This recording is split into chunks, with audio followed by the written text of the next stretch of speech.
Hello, everyone, and welcome back to Baseball Banter, our fourth episode. And today we are being brought to you by MBGF Plays, our new YouTube channel that has all the gaming fixes you need. You can find it on the YouTube and go check it out right now. Ollie, can you talk a little bit about the first series that you are recording right now, or putting on the YouTube as we speak?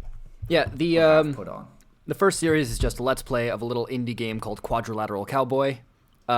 It's a cyberpunk game where you just use code to deactivate lasers in real time. It requires a lot of planning and it's a lot of fun.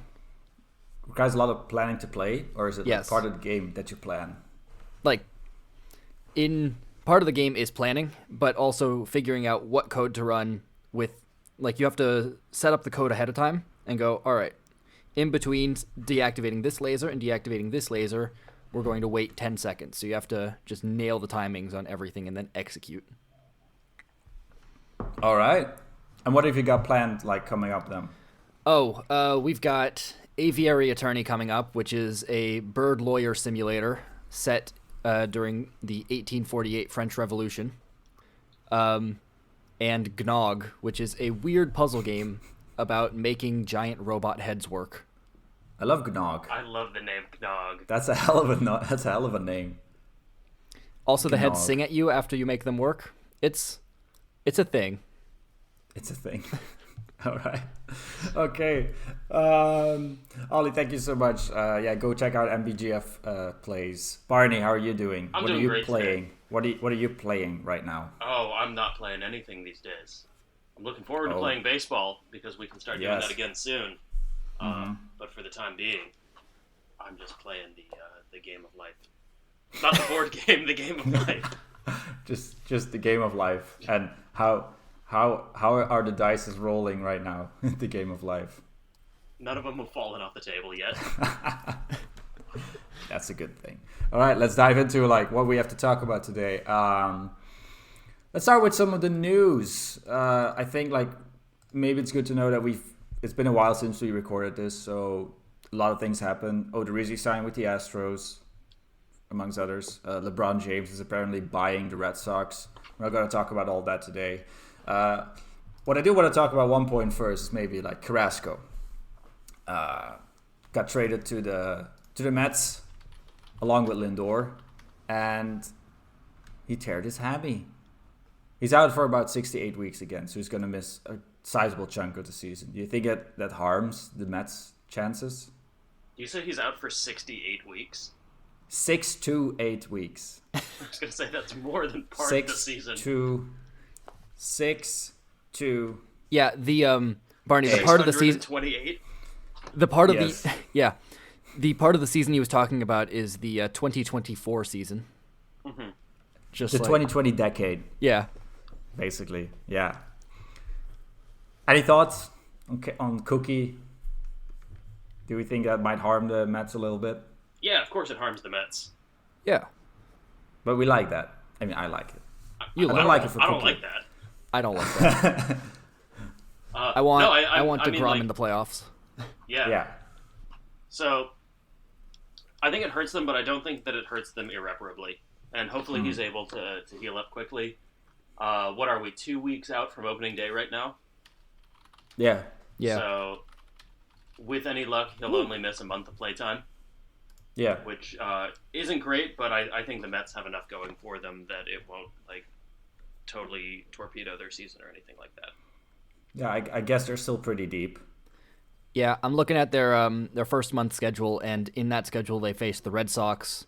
So they face the NL East a whole bunch, but they also face Colorado and the Red Sox, and they face and Arizona and Baltimore. They face some weak teams here. Okay. So and then in May when their schedule picks up a little bit, yeah, they might have Cookie back. Yep. All right. Hoping so. Hoping so. Hammies suck, man. Tearing your hammy, not great. Not great. Speaking of things that are not great, the 2021 farm system rankings are out. Well, they're great for Barney and Ollie. Pretty Yeah, good they're for not Ollie, so great for me. Like they're the MLB Pipeline 2021 Foreign System rankings. The Mariners are third spot now, behind the Tigers and the Tampa Bay Rays. Do we think that that's deserved? I don't know a lot about Tampa Bay's prospect pool. They're deep. I think they've been ranked number 1 for like 2 years now or something. Mm-hmm. They're led by Wander Franco, who's like the runaway top prospect in baseball. They've got Randy Arozarena, who set the World Series home run record, or was it postseason home run record? Postseason. I don't think it was World Series necessarily. Yeah, the postseason home run record last year. They've got Luis Patino. They picked him up from the Padres. From the Padres, yeah, because the Padres were looking to cash in this year. So, the Rays essentially have like a middle of the pack MLB team in their pipeline. Mm-hmm. Yeah, and then we have the Tigers. They had like 2 of the last 3 number 1 overall picks. Those make up also the top of their prospect pool. So they got Spencer Torkelson as the number 3, and then Casey Mize as their number 11. Mm-hmm. As the number 11 on the MLB wide top 100. I've seen Tarek Skubal pitch against the Phillies in a spring training game, and he looked ridiculous. He hasn't given up a run all spring yet, so things are looking good for Detroit. Yeah, they've got a lot of pitching depth in their farm system. Also, kind of notable, they're the first team ever to have 5 of the top 25 players from the MLB pipeline. Oh, really? System. Yeah. Oh, cool. So that's great. I see. Yeah. I mean, yeah. Then you've done very well. Yeah. Very top heavy then. Exactly. I do notice that they don't, after number 25, have anyone else in the top 100. So top heavy seems like a great way to describe it. Yeah. So I think like I don't know, like Casey Mize made a start or 2 last season. He might come up this season again, and then when Spencer Torkelson also makes it up, the Tigers might be interesting, a little bit more interesting than we gave him credit in our preseason ranking. I think we were pretty harsh overall toward the Tigers in our preseason ranking, but yeah. I guess like the Central divisions was just something we didn't really bother about, so we were like kind of. I mean, I think the Tigers are still expected to be terrible. I don't think a lot of these guys are going to be coming up this year. No, I think what they've done in the offseason was basically pick up some veteran pieces so they don't have to rush their prospects up. But it'll become more interesting if they come up. And then third place, we have our Seattle Mariners, or like your Seattle Mariners, Barney. They're all of ours. They're all of ours. The Seattle Mariners aren't competitors; they're protagonists. Yeah, MLB protagonists, Seattle Mariners. Yes, that's very much the case. They're the good guys at baseball. Yeah, definitely. I mean, if you look at their jerseys, I would call them the good guys, because I'm seeing here a little picture of a light blue Mariners jersey that just looks amazing. Little flash of the baby blue. Yeah, it looks a lot better with the rest of their colors than baby blue does with the Phillies red. Oh, just shut up. It's powder blue, okay? It's powder blue. It's different. My bad. I'm sorry. Anything you want to? I think we've talked about their prospect pool quite a lot because of a certain CEO. But is there anyone you want to mention here in this? Yeah. So I think there are 2 kind of prospects that need to be talked about as we get into the beginning of the season, and that's probably going to be who ends up filling out the starting left field spot for them. Jared Kellnick has gotten a lot of talk, but he suffered a grade 2 adductor strain at the beginning of spring training in like the 2nd or 3rd game. But he's recovered from that quite quickly, and he's already back in games. I think he went like 2 for 3 last night or something. So that sounds good. He seems like he's back at it. But everyone is saying that the most impressive player at the Mariners camp has been Taylor Trammell, who is their the number 100 overall prospect. Also a left fielder, and apparently he's just been like blowing people away. Super impressive, so there's a good chance that he gets the shout for the starting left field spot, at least until Jared Kellnick sees a few more at-bats and gets called up. So that's kind of the big competition. I think it'll be really interesting to see. But it's been really exciting to see all of these guys really perform well in camp so far. Are the Mariners threatening to have a outfield logjam then? Because if I can remember correctly, you got Kyle Lewis, you got Mitch Haniger, and then you have the guy who's going to fill the spot of Jared Kellnick. Yeah, so I don't think that they'll probably be log jammed. They have a couple guys right now that are, at least in my opinion, just sort of fill in the spot. I don't see them as being there long term. So I can see them ending up with 4 elite outfielders, and that's not a problem. That's a good spot to be at. Especially they can DH, right? Exactly, because a few of those guys could definitely DH. I think the jam could come when Julio Rodriguez is ready to come up. We might see him this season, but he's kind of expected to come in the 2022 season because then they'll be in a position where they have 5 potentially elite outfielders. Yeah, and that might be a little tough, though. There's a possibility that Mitch Haniger really he's been injured for like a year and a half now, so maybe he'll settle into a DH role a little bit more or something like that. You see anyone being traded potentially if the situation pans out like you're saying? Could you see anyone get traded from the outfielders? Yeah, or do you think they'll just hang on? I mean, there's an argument that they'll ditch Haniger if things are really working out quickly with the prospects, although he's sort of been considered the best player on the team for a while, at least when he's not injured in multiple ways. So I don't really know there. All right. I don't immediately see one as like the obvious choice. I mean, they're talking about the rebuild being built around Jared Kellnick and Julio Rodriguez, and then Kyle Lewis just sort of shocked everyone last year. He wasn't exactly like the top of the conversation, but then he went and won Rookie of the Year. So yeah. Okay. Yeah. But then things are on the uppers. I hope for the Mariners. Yeah, you kind of deserve a little bit of a good break there. Exactly. All right. Number 4 goes to the Marlins. Number 5 goes to Baltimore Orioles. Both teams that are in dire need of some help. Yeah. So the Marlins don't have they're in a good position because they already had a winning season last year. They won a postseason series, so they're kind of doing good. Baltimore Orioles, they really need their prospects to pan out a little bit. Oh yeah. But could still be very interesting. Of course, your Padres, who are still up there, they still have 1, 2, 3, 4, 5 top 100 prospects, even after all the people they traded. That's ridiculous. So I think the only top 100 prospect they gave up in all their trades was Luis Patino, who went to the Rays for Blake Snell, which makes sense because you don't trade with the Rays without giving up something of value to them. Yeah, that's just how they work. Yeah, I think that it's the Padres are in a really great position to be the team to beat in baseball for the 2020s. Oh, definitely. And their willingness to spend also gives them an edge, I think.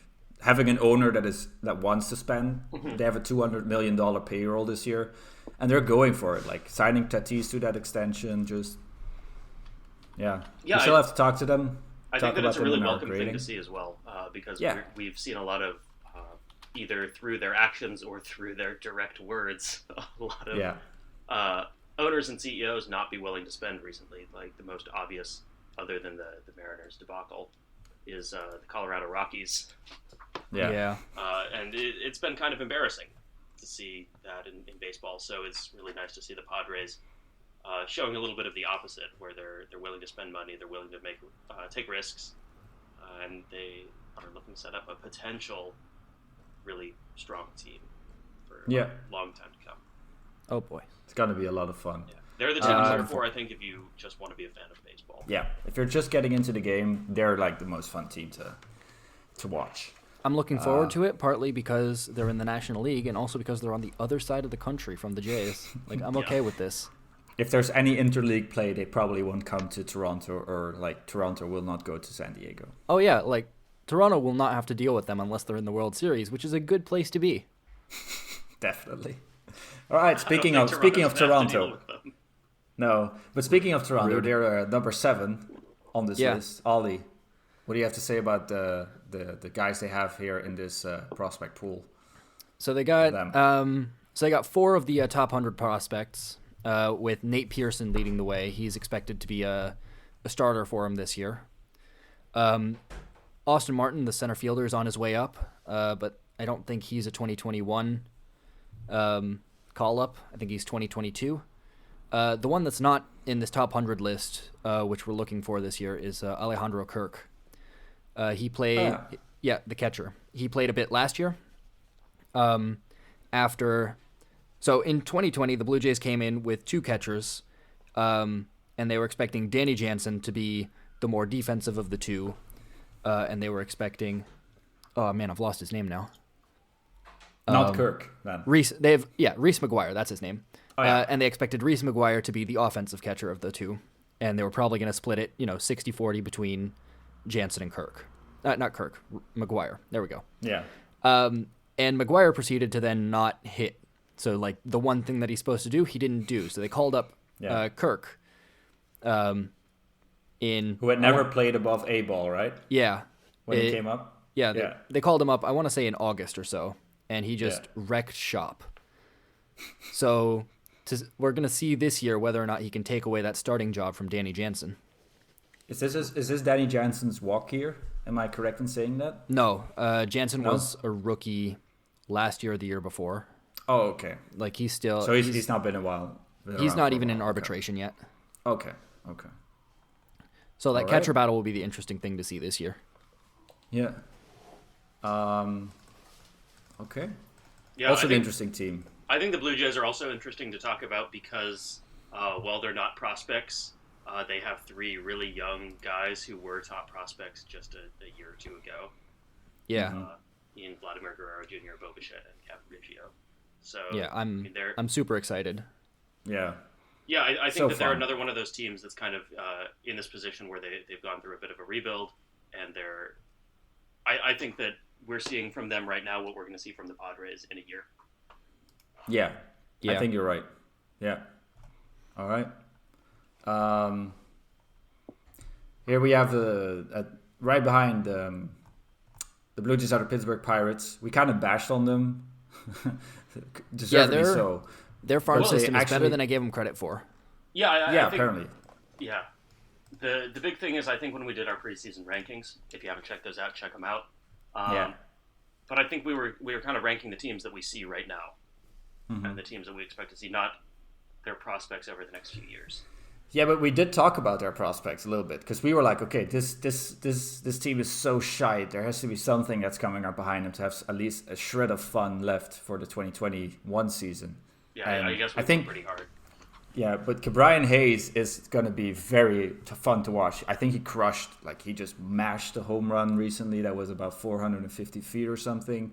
Oh, yeah. And then apparently they still have some other guys behind him. So they got Nick Gonzalez, Quinn Priester, O'Neal Cruz. They're in the middle part of the top 100 prospects, but that's more than a lot of other teams have. So there's something to look forward to.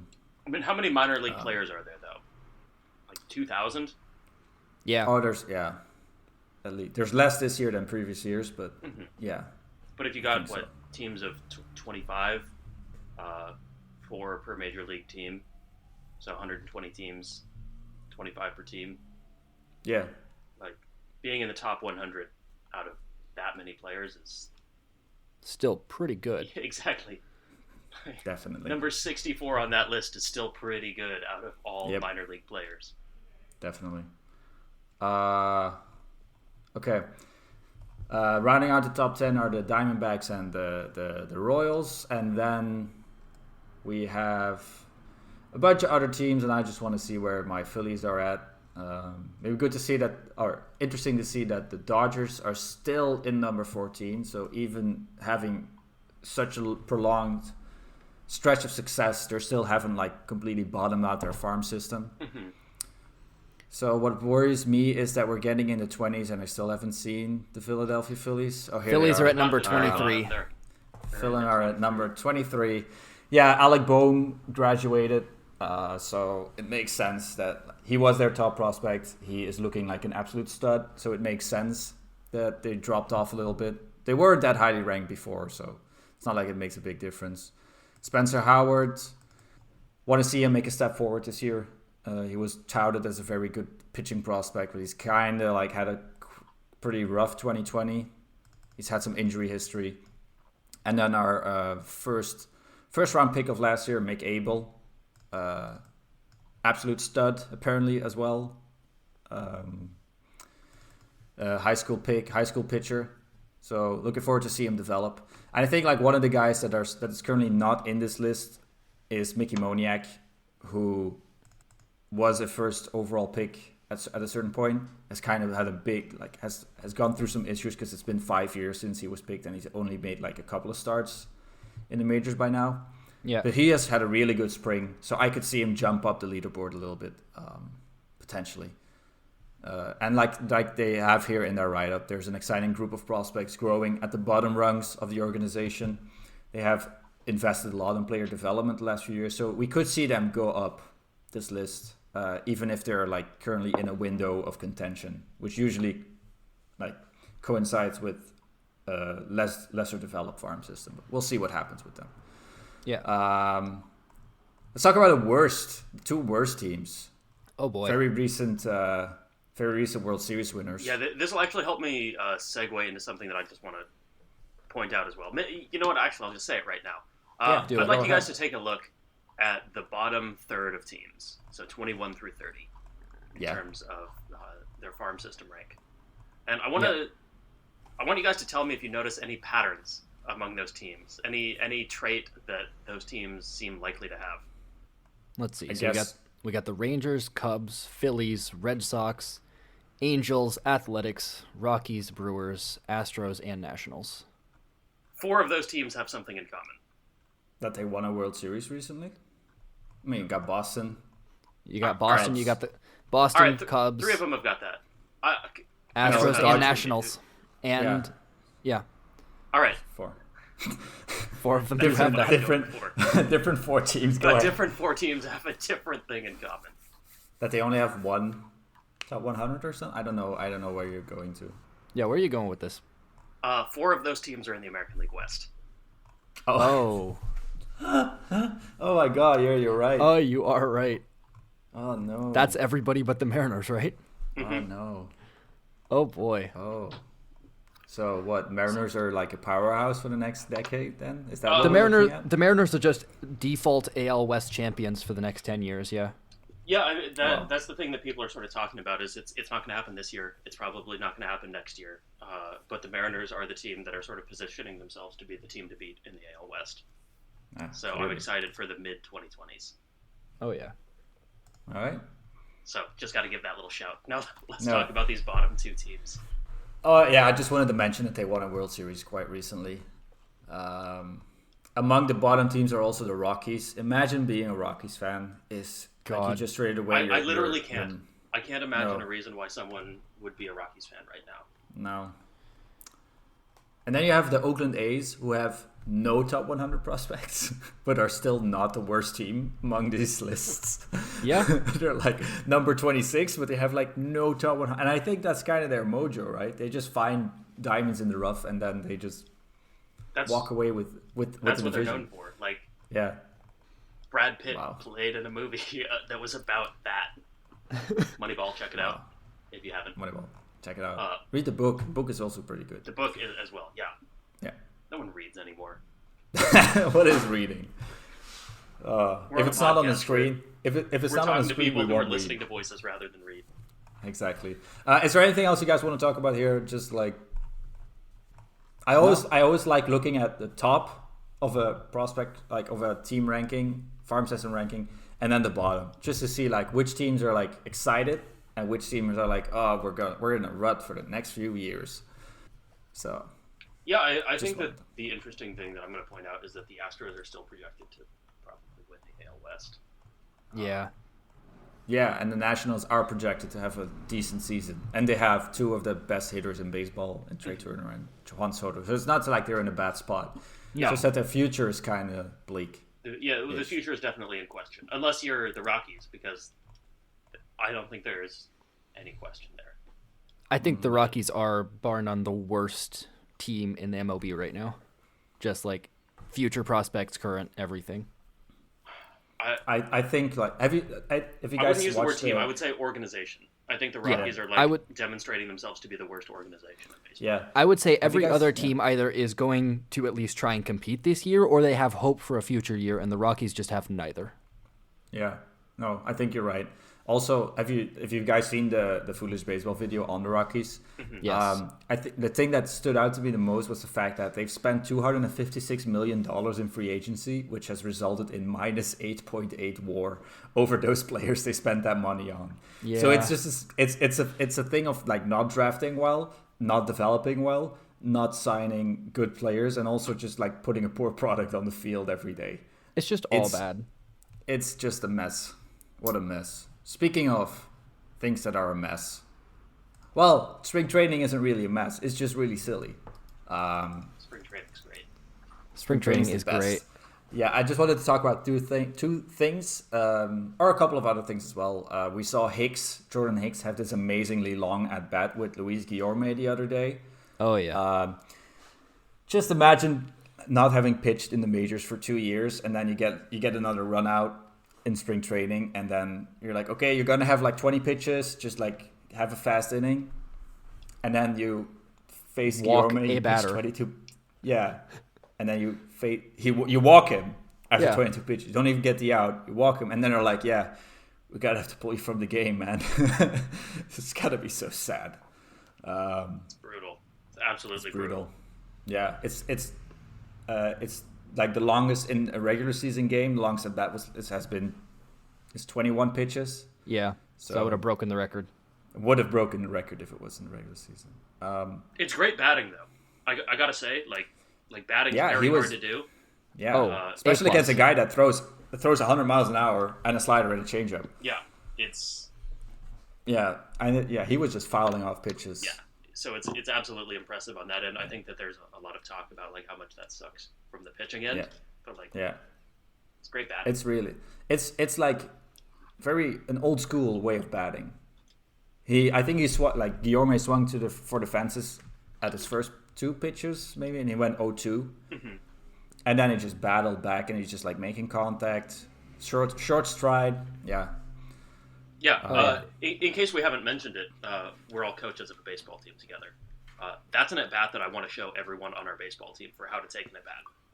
Yeah. From a batter's point of view. Yeah, and how your strike zone just becomes like this big ball, because he was like reaching out to get those changeups. Exactly. You just got to put a bat on it and poke him, and not strike poke him out. to left field. Yeah, it was great to see. Absolutely. Another fun thing that happened was Ollie. You've seen this, like the umpires went home at a certain point. Yeah. Can you tell us what happened there? Yeah. So Giants were playing the Indians. This was about a week ago now. Giants are playing the Indians, and I think the Indians are the home team here, and they're up 5-4. Giants are the home team, and they lead the game 5-4. Got my teams mixed up. Going into the bottom half of the ninth, and they're just like, we're going to play this half inning.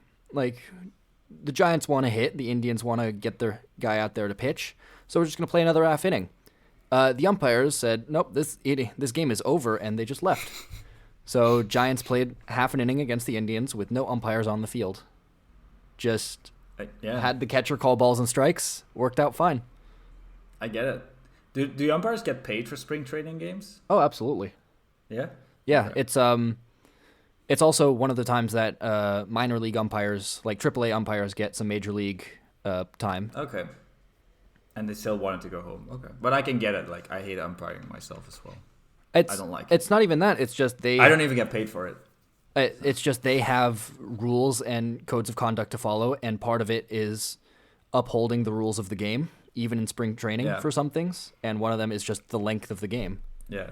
I do like that that's like the point where it stops.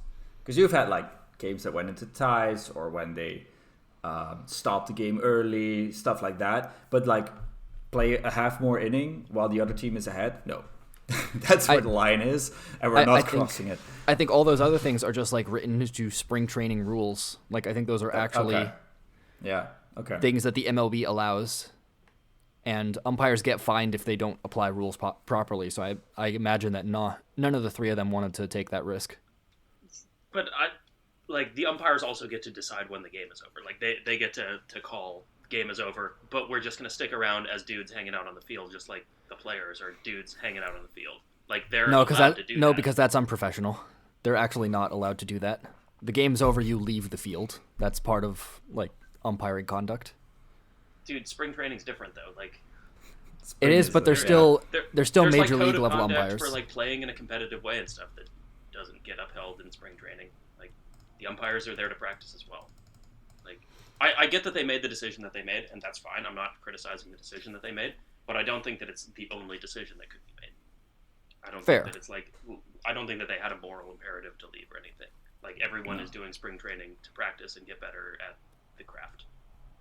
So they could have absolutely just called the game and be like, all right, now we're going to hang out here and, help you guys get practice. We're going to get practice.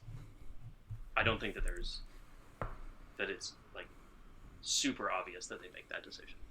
Fair enough. I guess you're right. Yeah. If they did that during like a regular season game, that would be crazy. That would be bonkers. Yeah. No, you're right. But like in spring training, nothing's real. No, that's true. Everyone is there to get the practice that they need, and if the umpires feel like they need that practice, I don't see a problem with that any more than the players saying, let's play an extra half inning.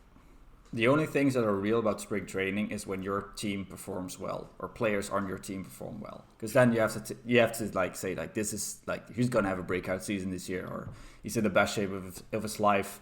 And when a pitcher gives up 5 runs in an inning, you just say like, oh, he's just working on his curveball. He's only throwing his curveball, so it doesn't really matter. So that's how spring training works. Everybody knows it. Spring training are positive. Exactly. Yeah. There's only good things in spring training. Exactly. Unless your team's in a bad spot, then it's time to fire everyone. Blow it all up, start from scratch. We'll talk about the Phillies later.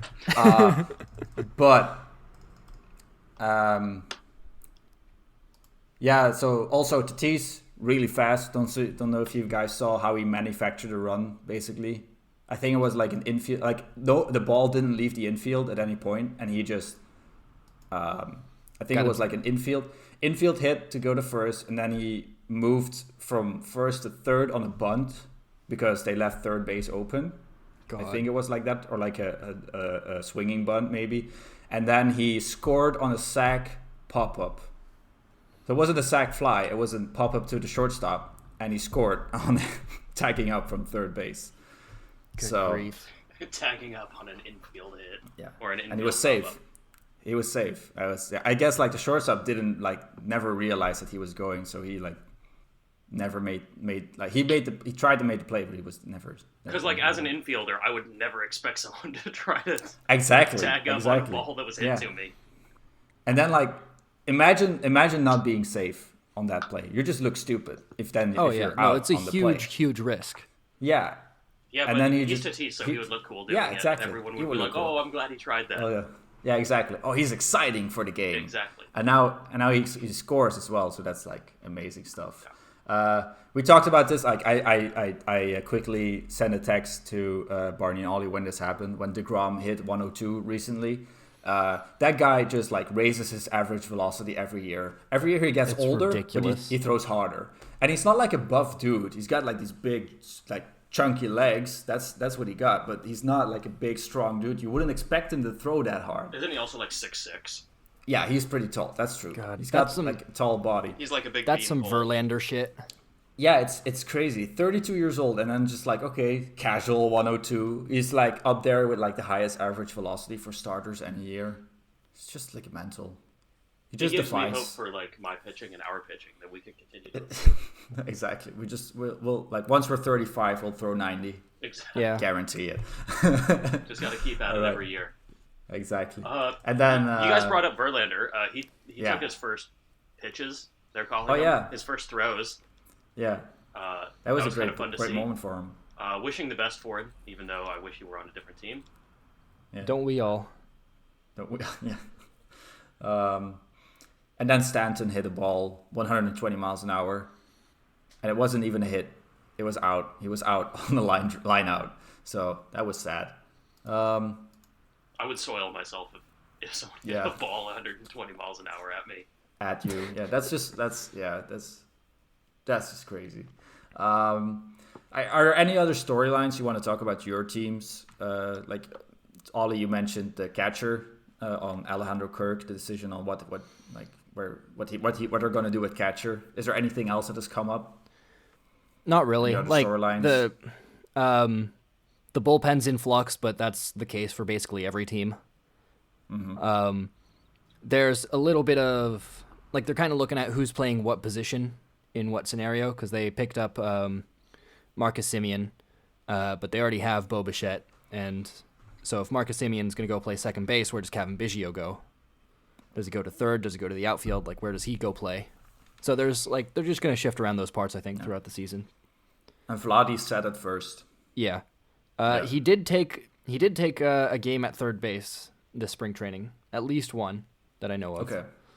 So they're looking at maybe getting him back there, but that might not be a regular season thing.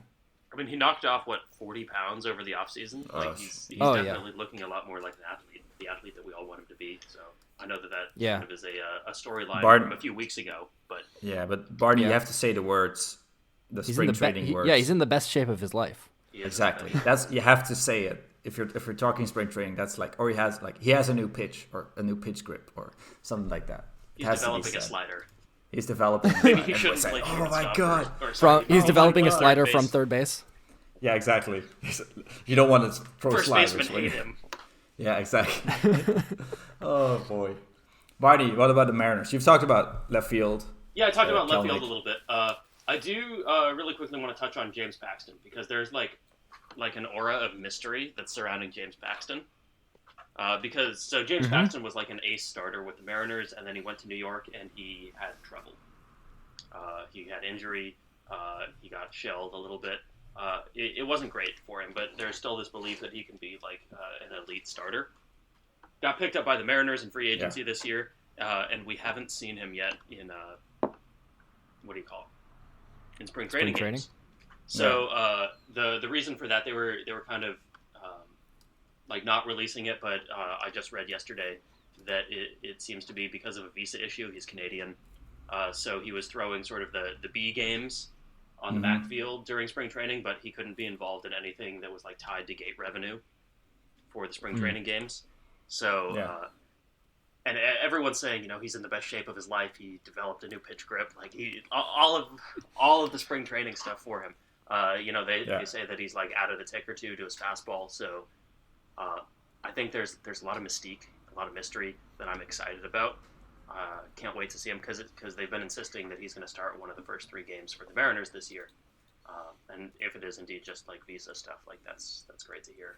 There was a lot of worry that it was like because of something that could affect his game, but that's what I'm really excited to see. Is I think he's slated to pitch in a spring training game coming up soon.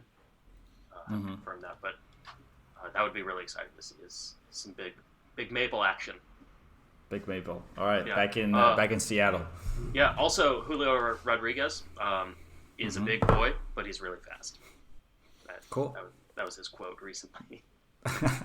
Lovely. In English, I hope. No, in Spanish. Oh no. Unfortunately. Oh no. Or fortunately. I'd say fortunately. Yeah. Cue the reactions from all the CEOs in baseball. All right. Phillies, I think 2 things. The bullpen is amazing now. All of a sudden, we have a bunch of hard throwers. They're not giving up a bunch of runs, which is, as we said, in spring training, only the good things count. So let's talk about that. Jose Alvarado, he's looking like an absolute steal. They picked him up from the Rays, and he's just like, he has future closer written all over him. He's throwing 100 mile an hour turbo sinkers. Sinkers? Yeah, because they're 100 miles an hour, and they just they just drop away. You put a little rocket on the back of the ball, and then exactly. Yeah, that's what he does, but then without the rocket. So he's looking very good. Sam Coonrod also touching 100. Bunch of other dudes. It's all looking great in the bullpen. So I feel like that's like something that has definitely improved compared to last year. So looking forward to how they keep up. And then center field is one other thing that's going on right now. So when spring training started, like the front runners for the center field job were probably Hazley, Kingery, and Quinn. Hazley's gotten injured.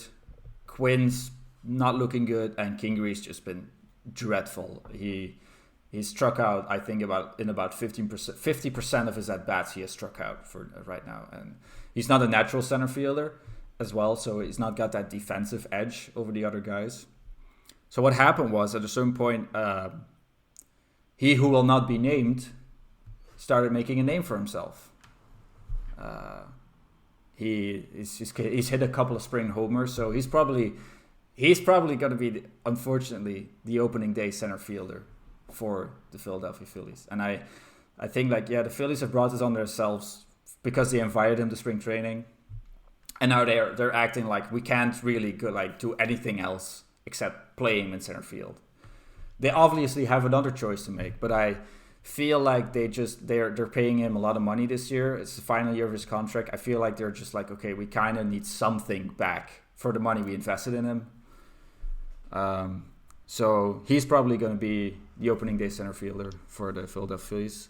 I feel like Mickey Moniak had a much better spring than him, but they want to either they're preferring to get some extra value out of Odubel Herrera or Scott Kingery, who they also gave a big contract to, or they want to give Mickey Moniak a set amount of playing time, so he will play every day, and then they feel like he'll get more of a shot at this when he plays in AAA instead of with the Phillies. So I would have loved to have seen Mickey Moniak in center field when starting.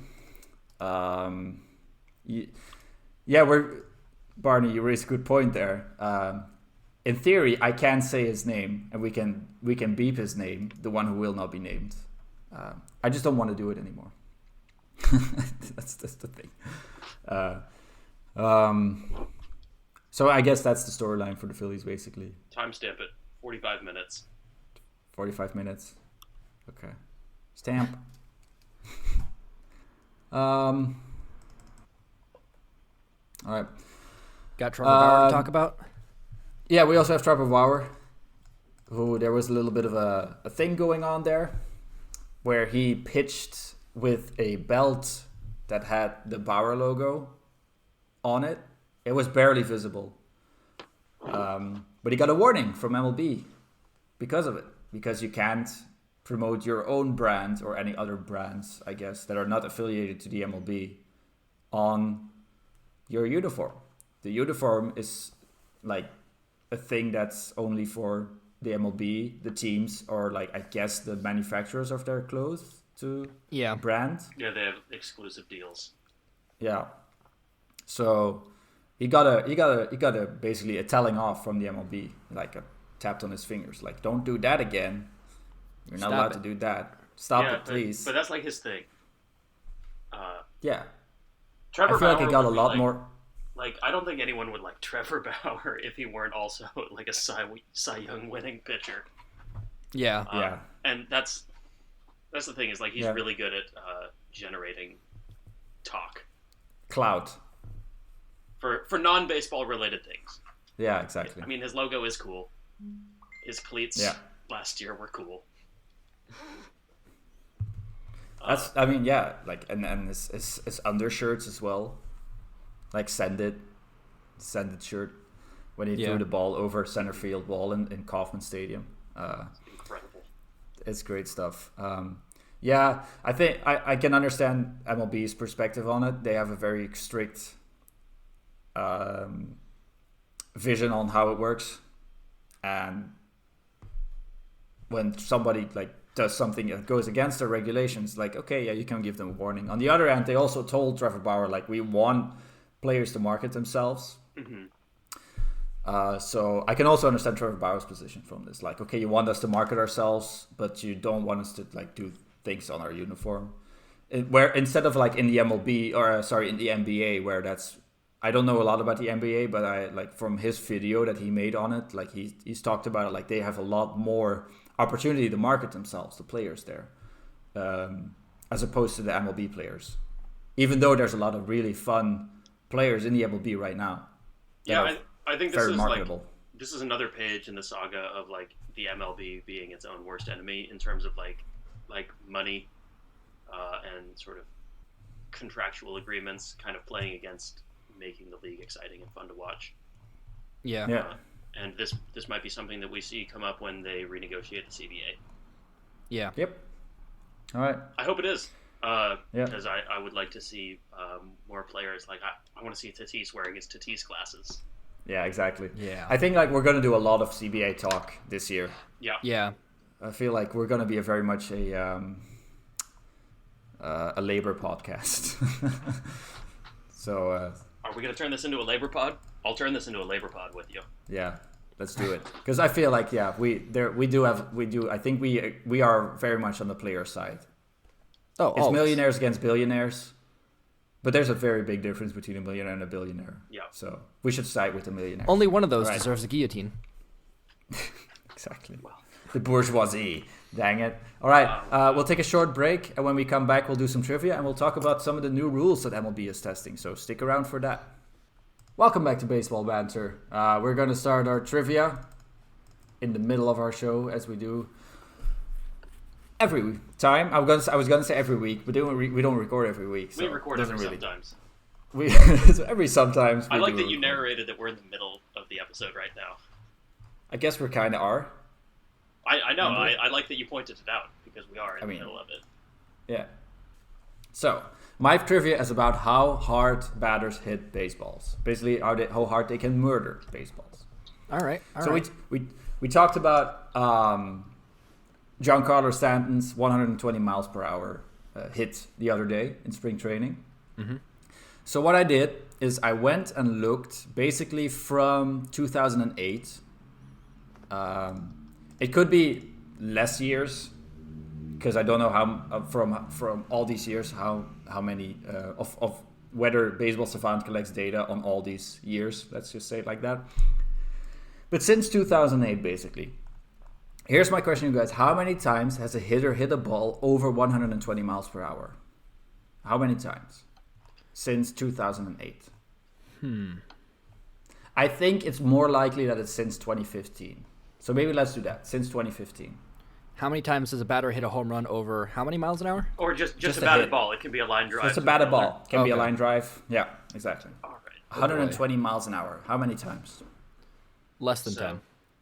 So I'm going to give Nelson Cruz like 2 of them. I'll give Aaron Judge like 2 of them. Give the rest of the league like 2 of them.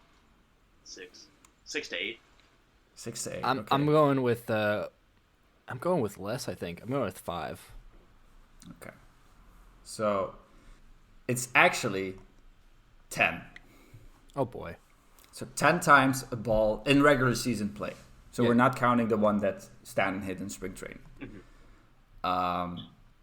Can you guess the players? I already did. Yeah, you did. You had Nelson Cruz, Judge, Aaron Judge. I guess Giancarlo Stanton probably. Stanton. Yeah. Has Vladimir Guerrero Jr. hit one yet? No. Dang it. All right, so I'll give you that. There's 3 players on this list. Only 3 players have done it. How many of them have we already named? You've named 2 of them. So Judge and Stanton. Mm-hmm. But there's a third guy, and he hit one in 2018. He hit a ball at 121 miles an hour. I mean, we Marco Gonzalez. We haven't said Mike Trout yet. It's not Mike Trout. Dang it. But the answer's always Mike Trout. Unfortunately, not this Except time. when it's Mariano Rivera. Exactly, yeah. If you need a hint. 2018, you said, right? It's in 2018, yeah. It was hit off of Marco Gonzalez. Chapman from the A's? No. You guys want a hit? Yeah, hint us. All right, so he's actually, I guess what would be the funnest hint to give? He's a Yankee. So he's, the other 2 are also Yankees, but he's also a Yankee. So Sanchez? Yeah, Gary Sanchez. I was going to... The I wanted to guess Gary Sanchez, but I was like, I can't just name 3 Yankees. Yeah. Okay, so out of those 10 hits, out of those 10 balls, how many do you think ended up in a hit? Ooh. I'm going with 5. I'm just going to go half of them. Nah. I'm going 2. 3. You go 3. 9. Oh my What? god. 9 of them ended up in a hit. The only one that wasn't a hit was Gary Sanchez's line out to left fielder Denard Span. That's one hell of a BABIP. Yeah. Another interesting thing is that it's either a single or a homer. Yeah, because it that gets to out. the outfielders so fast. So fast. Yeah, that's the thing. So we have Aaron Judge in 2017. He hit a homer on a line drive to left field. That's what it says here. God damn. Then you have Stanton single, Stanton single, Stanton single, Stanton single, Stanton single, and then he has only homered twice on those things. So once in 2020 off of Eric Fedde, I don't know if that's the name, and then once off of Ariel Jurado on a line drive to left center field both times. Oh boy. All right. So that's my trivia. Nice. I like it. Yeah, it's good trivia. All right. Thanks. I've got kind of a two-parter, as I tend to do. So my original question was, what's the most number of innings a pitcher has pitched in a season while maintaining over 50% strikeout percentage? Oof. So strikeout more than half of the batters, most possible innings pitched. I guess it has to be like a reliever, no? Yeah. It's a reliever. Is it like someone we know? Is it a current reliever? Like he's in the game The top two are people you should absolutely know. All right. I guess Chapman? Mariano Rivera didn't strike out a lot of guys. He didn't strike out. Mariano Rivera is not up there. Right. Chapman, he broke bats. Yeah, exactly. Chapman is number 2 on the list, but he's not number 1. Is he's still active today? Number 1. At least I think so. Can you give us the numbers maybe? The numbers of innings? Yeah. Yeah. Number 1 on the list has 62.2 innings pitched. And that's like single season then? Single season. Okay. An ERA plus of 399. Oh, Blake Trinan? No. The year was 2012. Oh, shit. Is it Craig Kimbrell then? It is. Oh, yeah. His age 24 season, he struck out 50.2% of the batters. Allowed an OPS plus of 1. So, would 100 being average? With 100 being average. His I fielding... hate the Braves. Fuck his how fielding... did he find this players? His fielding independent pitching that year was .78. Oh, man. But there is an interesting thing about fielding independent pitching. So there are only 3 guys who have done it over a full season, which is Craig Kimbrell in 2012. Aroldis Chapman pitched 54 innings, striking out 52.5% of hitters in 2014. Mm-hmm. And Devin Williams struck out 53% of hitters over 27 innings last year. Yeah. That was this year. Yeah. Last year. But the guy just below that, only Francisco Rodriguez in 2002, only pitched 5.2 innings, but he struck out 61.9% of hitters for a fielding independent pitching of negative 0.04. Well, you could have a negative FIP? Dang. There's a guy on this list who has a negative 2.42 over 2 innings pitched. Who is that? Sign that guy. Someone sign that guy. Gary Hanna's in 1978. He pitched 2 total innings. I don't think you want him on your team today. Yeah, it's weird because his ERA was 9. But then he probably struck out a bunch of dudes then and never gave up a home run or something. He didn't allow a home run. He struck out 5 hitters, but he did allow 2 earned runs over his 2 innings. Yeah, but I think that's the thing with FIP, because it only looks at the thing you can actually influence as a pitcher, which just walks, hits, home runs, and All right. So the other side of the equation was like, all right, so what's the longest a batter has been able to take striking out in at least half of their at-bats? Not plate appearances, at-bats. It's got to be Chris Davis. It's not, actually. Okay. At least half, and Chris Davis didn't do that. This is over a season. Which Chris Davis? Definitely the one with CH. Okay, well, can you repeat that last part again, Ollie? Yeah, so it's over a full season. Most plate appearances with less than 2 at-bats per strikeout. So striking out over half of their at-bats. Most plate in a single season. Yep. Okay, I'm going to ask the same questions. Are they like current players, and do we know them? Yes. Know them? Probably not. Number 1 on the list, did this in 2019, playing for 3 different teams. Oh, Ooh, that's a good hint. That is. Yep. I wonder why they got shifted around. Are you sure there are 3 different teams and not like Yes. one of the lines isn't total? It says total, but they played for 3 different teams, racking up this feat. So this is their total stats over the year. But during the season, they played for 3 separate teams. When does the guy in 2019? Which guy played for 3 different teams in 2019? It was an outfielder or something, or Be a damn good fielder. yeah? He plays center field. Is it Pilar? No. No. I feel like Cameron Maben maybe or something. No. No.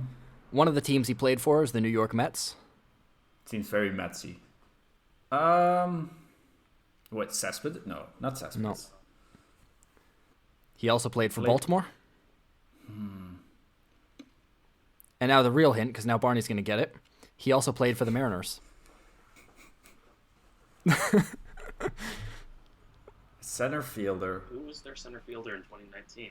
Because their team was so terrible, and that was when I wasn't following baseball. And they traded him For the away. Mariners, for the Mariners, he played all 3 of the outfield spots. Okay. Was it Malik Smith? It was not. Because he used to be on the Mets, right? No, he's on the Mets now. Yeah. Yeah. He's currently on a minor league deal for the Milwaukee Brewers. Ben Gamble. Sorry, not Milwaukee Brewers. Why does he have a Brewers hat on? Anyways, it's for the Minnesota Twins. My bad. Oh, well then it's not Ben Gamble. It's not Ben Gamble. Because he's... He's currently with the Twins as a minor Currently with the leaguer. Twins. He's at Played spring for 3 training. teams- Played for 3 teams in 2019, and he was really bad at the plate then. He's got a 1,000 OPS in spring training so far.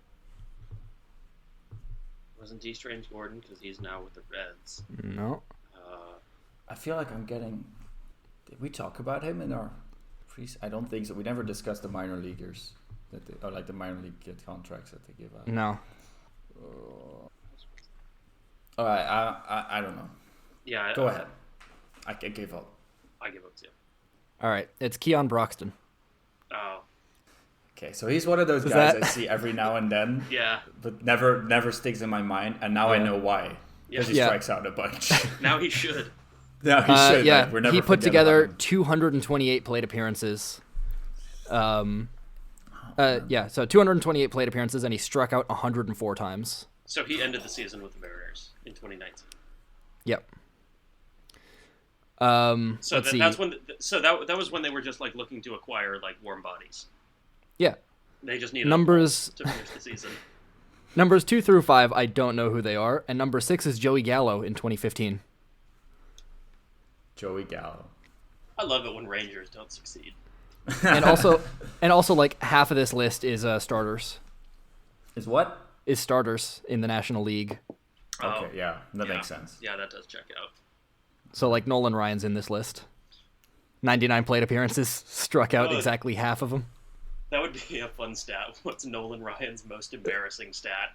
Yeah. Madison probably that Bumgarner's number 35 in 2016. one. Yeah, he also smacked a lot of homers Yeah. over his career, so he's fine. Yeah. All right. Good stat. Good trivia. All right, Barney, now you have to like give us a smooth ending to this segment. Yeah, here we go, Barnes. I think he will. I would like you to think about a few things. All right. That's all I do. I Write Sins, Not Tragedies Yeah. by Panic at the Disco.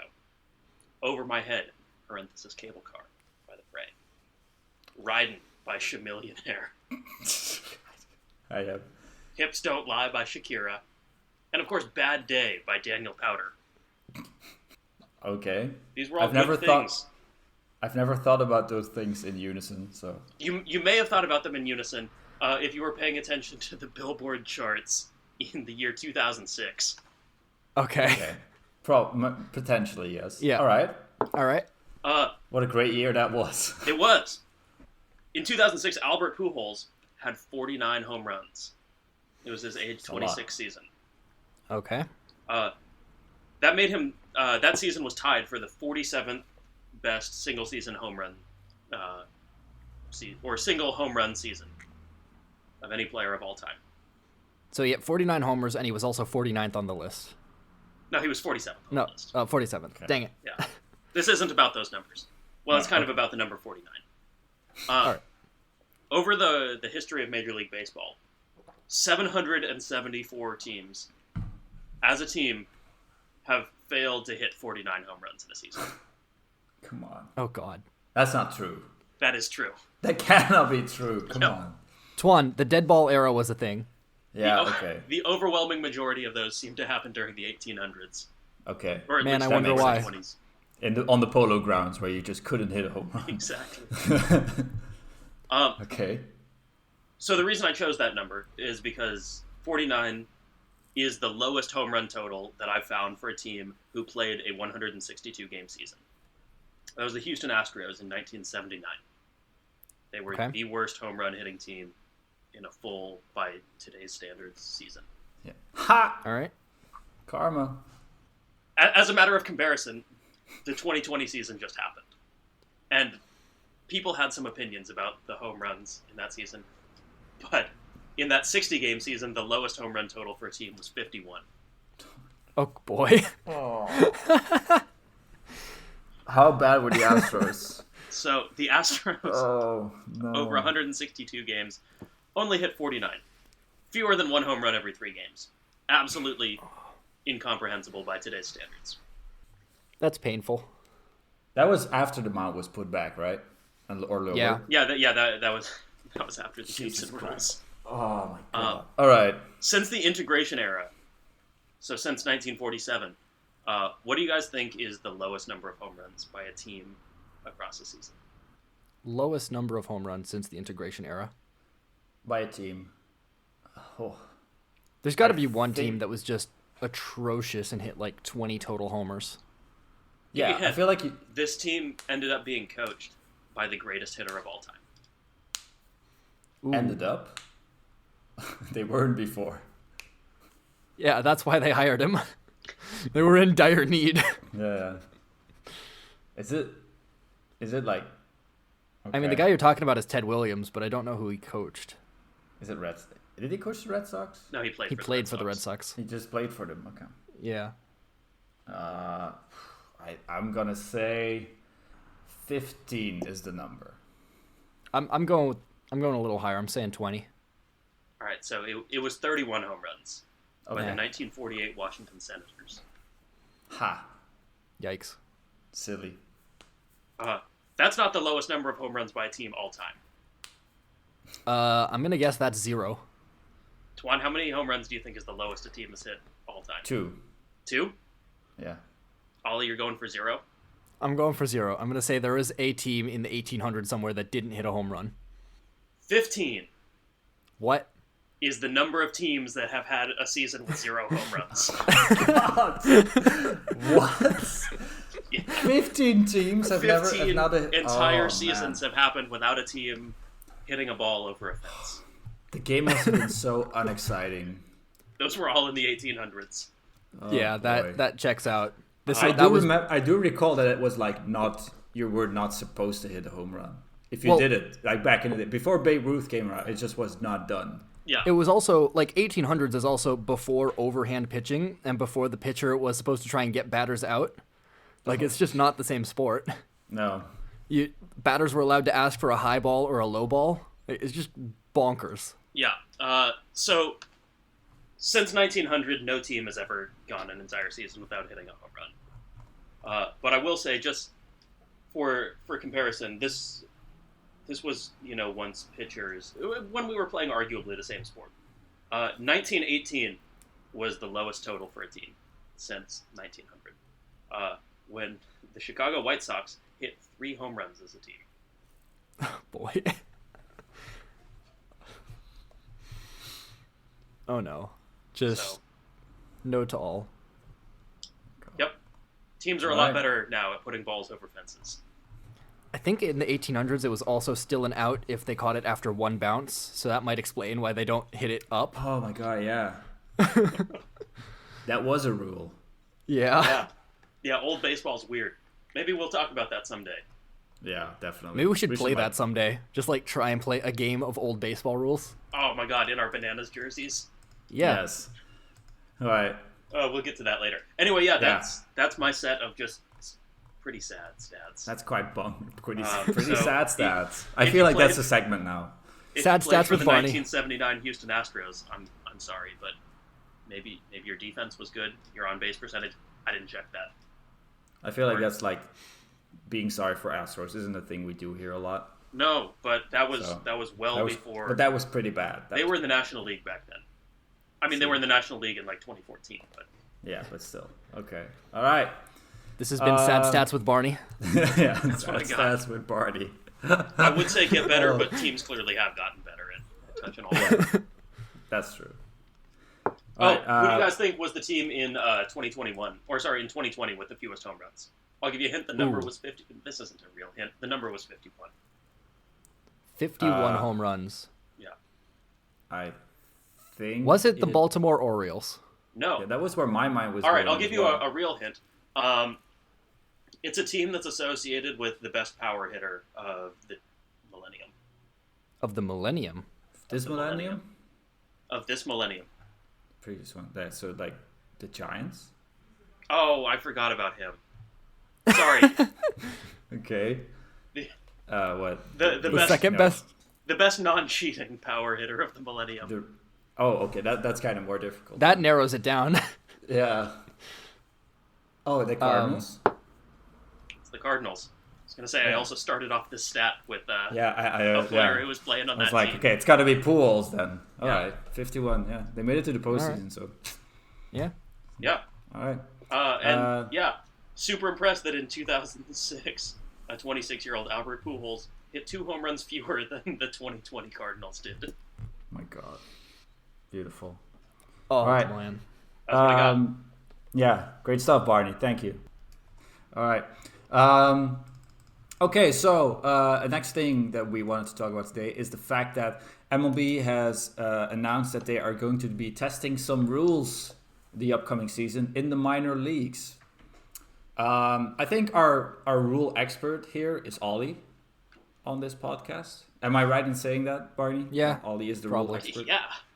Yeah, so, okay. So I guess, like, Ollie, you can like take charge in this segment maybe and just like walk us through what they are trying to do and maybe just say like, okay, why this affects this or why they might have enforced these kind of rules. Yeah. So the first thing that they're trying is in AAA, the sizes of the bases are just going to be increased by 3 inches on each side. And so what I was wondering is why?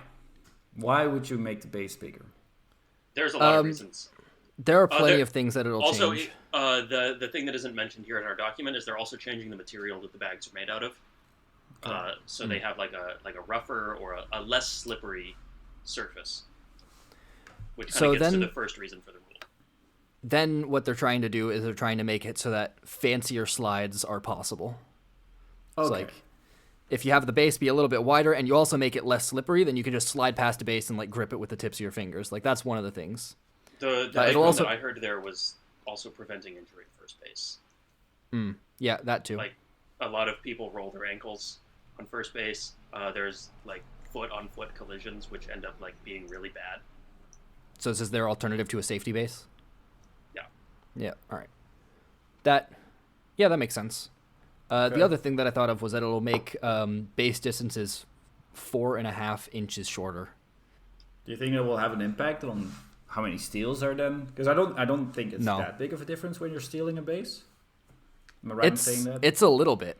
Like every little thing will count.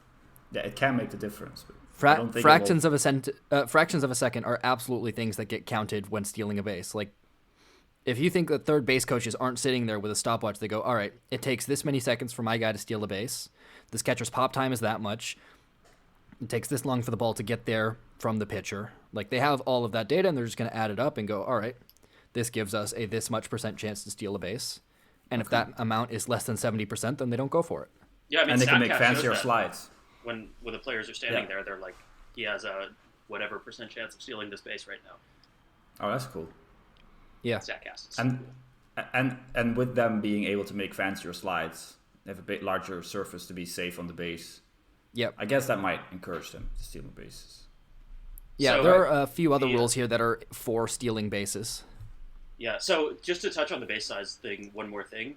I've seen a lot of people say that might make it so that there's more infield hits.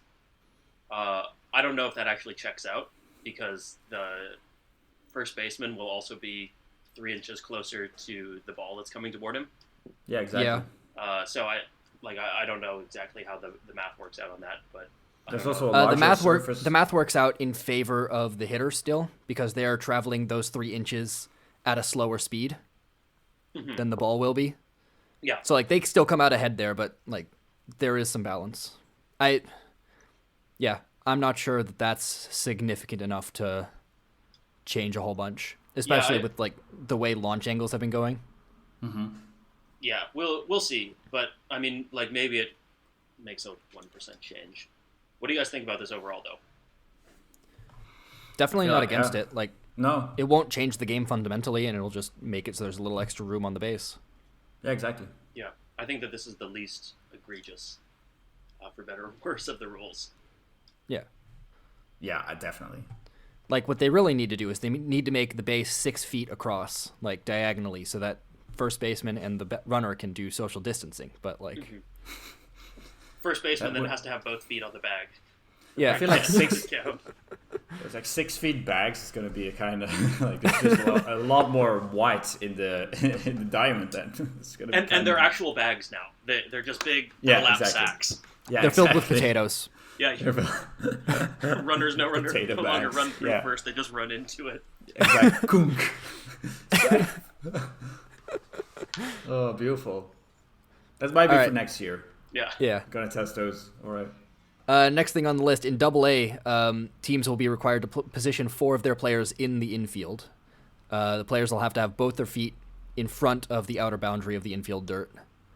And that's an interesting shift proposal. That's not one that I've seen yet. It's most of the time... Yeah. No, go ahead. Most of it is like 2 infielders on each side of second base, which is, I think, even more restrictive than this, because then you would have to have 2 players on the infield on each side of second base. Yeah. And they might experiment with that in the second half of the season, I think. Yeah. Whereas now they're just saying, all right, you can't have 4 outfielders anymore. Like, that's the real difference. So the reason that I've seen this be advocated for is that it's way easier to enforce. And the logic that I saw for that specifically was that you're never going to have a player who's starting a pitch running backwards into the outfield. Whereas if there's a requirement for like players, like a certain number of players being on each side of the base, you'll get a situation where a player is like moving toward the side that they want to shift to, and like then it's a timing thing for the umpires. Yeah, where they have to like adjudicate like whether the player had crossed at a certain time. Whereas you're never going to have a player running backwards. Yeah, I like this rule, and I'm not sure I like the 2 infielders on each side of second base. Like, I think if you want to put 3 guys on one side, then that's fine. You just got to keep them close so that, standard base hits are still base hits. I think I agree there. I feel like because the thing you want to avoid is basically the 4th outfielder scenario, I guess, where you have like your second baseman seeing all the way deep. I think if you want to put a wall of infielders on one side of the diamond, it's up to the hitter to just hit the ball the other way or put down a bunt or something, Yeah. I mean, hitting is hard. It's so hard. I know. But these are professional hitters we're talking about. They should be able to, like, hit the ball the other way, no? I kind of don't agree with that. Like, these are professional hitters. Like the age-old thing is that they still fail 70% of the time. And this is, making that even harder. I know. And, like, requiring something that's very difficult to do is made hard. Like, I'm kind of anti-shift. Well, me too. I think position players should just play their position. But I feel like this is, I do agree with the logic that this is way easier to adjudicate, and I think they've said that they're gonna like maybe switch halfway through the season to trying the other way. And maybe it's not an issue because like no one will actually like try to be on the run or whatever. Yeah, that's the thing. I think it's gonna be very hard to like get to completely ban the shift. But I feel like this is a good solution to like at least get part of it out of the way. Yeah, I like what they're trying. Yeah. All right. Okay. Then next thing on the list is in high A, pitchers will be required to disengage the rubber before attempting a pickoff throw, which means that they're going to have to step off every time they want to throw a pickoff. And the only reason to do this is to get more steals to happen. Because now you're taking away lefties' ability to throw to first base as well. And you're also making it so that there's only one way to throw to second base. Because normally you have two different types of pickoff moves to second base. One is where you start your motion with the leg lift and you just pivot. But now you're going to have to step off backwards and turn the other way. Like that'll be the only legal way to do it. So that'll be interesting. I'm not sure. I'm fine with it. This is the one I'm most excited about. Yeah. This will be interesting to see what happens. I don't know if we've talked about this on pod, but I think I've mentioned this to you guys before. The reason that I'm excited about this is that, like, righty pitchers, like, one time a season, will make a move to third base. And I can't wait for that one time a season that a righty pitcher makes a move to third base, and they forget about this because this rule, like, almost exclusively applies to lefties. And the righty's going to forget about it, and they're going to balk in a run. I'm so excited for the one time that happens. That's gonna be that third to first situation again. Like, and 10 years ago, they banned the third to first move. Yeah, exactly. Balked in so many runs. Yeah. Also, I think like what will happen is a lot more tumbles with the stepping off. I think. If you're making a move to third base, you have to step off and then shift your weight. And I think like pitchers are naturally more athletic because that's what we feel. But I think some of them we'll see a lot of tumbles. I feel, or significantly more than we used to. Maybe anytime you have people moving their feet instead of not. Yeah. So we might also see more steals of home on a righty pitcher. So any. Yeah, so any. Exactly. More steals any of home that aren't as a result of a catcher fuck up. Yeah. Okay. That'll be an interesting one to see what happens with it.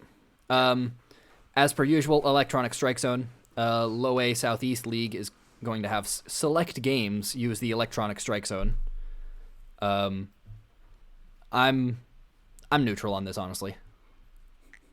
So thoughts? I'm kind of in a twist here, because on the one hand, I do like the human element of having umpires.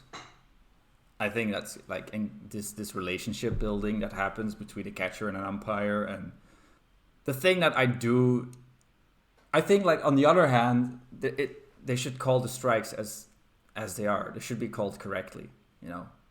And sometimes with umpires, they are notorious for sometimes like just giving, like slowly a pitcher builds up part of the outside of the plate that just isn't part of the plate anymore, and they still get called strikes because of this relationship that they build with the umpire. And I think that's kind of like, that goes too far. I feel like there should still be like, a strike should be a strike. So that's kind of where I'm stuck in between. I like the umpire there, but I do think that there will still be an umpire there, and he will still be the person relaying the ball strike call. He'll just have an earpiece in. Yeah. Going to the guy upstairs who has the readout. I hate it. You hate it? Yeah. I think that baseball is like fundamentally a pitching game. Yeah. Or at least a pitching and hitting game. Like it's about that duel. And I like the fact that as you say, changes throughout a game. There's like a rapport that's built up between the catcher and the umpire. The strike zone might change a little bit, and that's like part of the evolving nature of the duel between pitchers and batters. I also just don't like the idea that Major League Baseball or professional baseball could be playing a different game than everyone else everywhere else is playing. No, I think that there's an argument for replay review, but I like being the same kind of thing, but I don't think that that's like as egregious as just like having like the fundamental like unit of the game, a pitch, like being adjudicated differently in professional ball than it is in what we play or in what Little League plays or any of that. I think that like that's a divergence that isn't good. I get that. All right. Yeah, having having a human umpire call the balls and strikes also has the upside of, in lopsided games, just giving strikes so that the game ends. Yeah, exactly. All right. I think also we spend a lot of time, like, as people who follow baseball or play baseball, all of that stuff, like, complaining about umpires. Like, it's kind of the fun of the game. It's fun. Talk shit about the umpires. What we do, like, it's 99% of what we do on a Sunday afternoon. I've given hours of my life to complaining about Joe West. And I feel like you're not the only one. Joe West and Angel Hernandez. Those are the two guys that have received so many complaints in their life. I guess it feeds them. It's what keeps them alive. Yeah. No, I think electronic strike zone is like the rule that I'm most against. Okay. I just don't like the divergence of the game at different levels of play. All right. Next up is the pitch timer. So in Low A West League, pitchers will be placed on a 15-second pitch clock, which is faster. 15-second pitch clock with nobody on base, which is 5 seconds faster than what's currently used in Double A and in Triple A. Yeah, fine. Yeah, speed up the game. Fine. Yeah. Yeah, I like it. You can see it when young guys are coming up to the majors. They're just used to this tempo already. Of just like, okay, up, pitch, and I have nothing against that. I'm for the pitch timer in the MLB already. Same. Like there needs to be a 20-second pitch timer. Absolutely. Then there are pickoff limits. Throughout Low A, pitchers will only be allowed to step off twice per plate appearance. Any subsequent pickoff move must result in an out or it's a balk. I don't like this. This is the other one I feel very strongly against. I'm also not a fan. I'm neutral here. Yeah.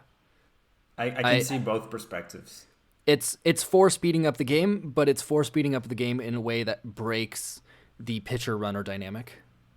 Yeah, like this means that if you don't succeed on a pickoff on the second attempt, you're giving away the base because you can't try to make the out.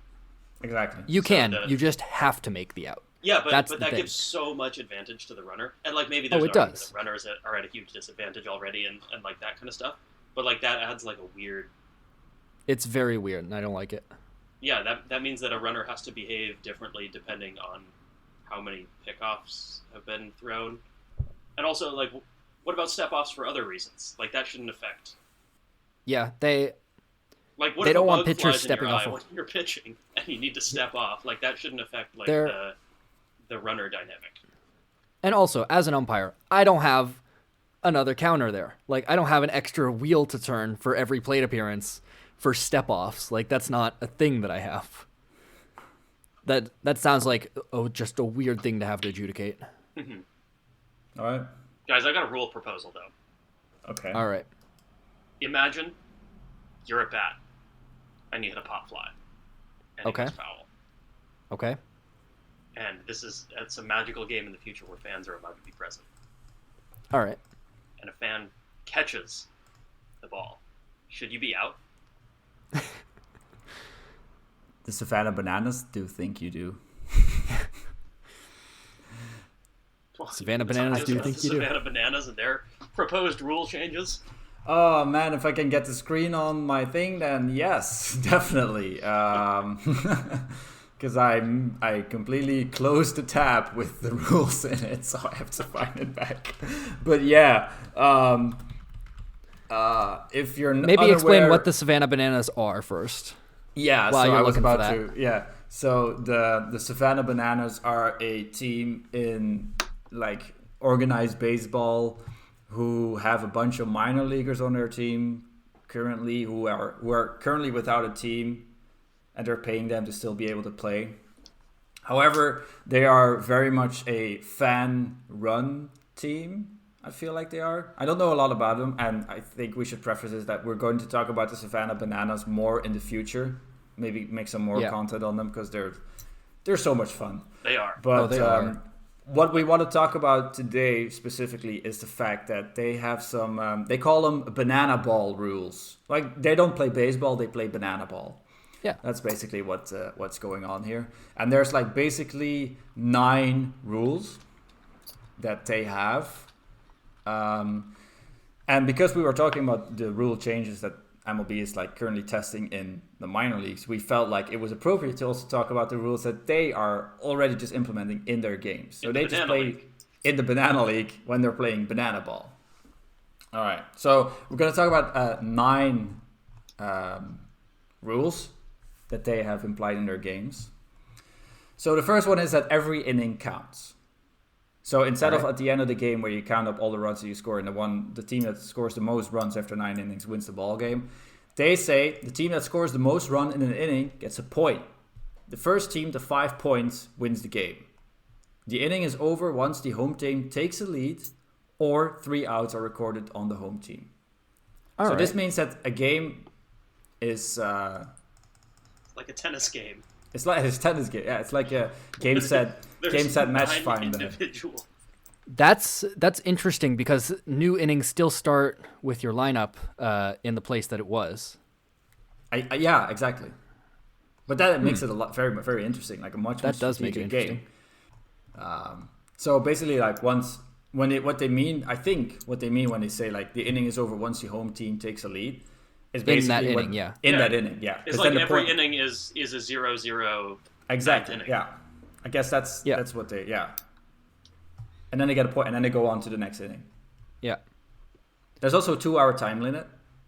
So that's a second rule. So no inning will start after the 2-hour point. And that's pretty fast, actually. That's pretty fast. That's what I used to play when I was playing in the reserve team back in the Netherlands.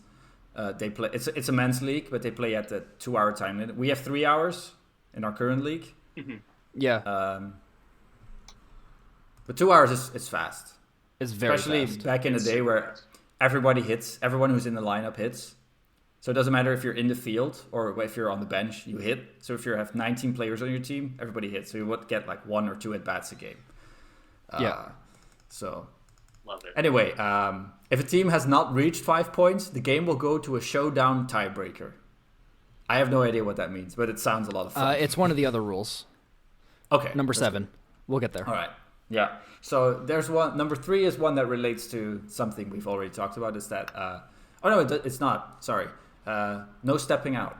So a batter cannot step out of the batter box once an at-bat starts. So this is an interesting one because this is one of the proposed changes that people talk about for actual MLB.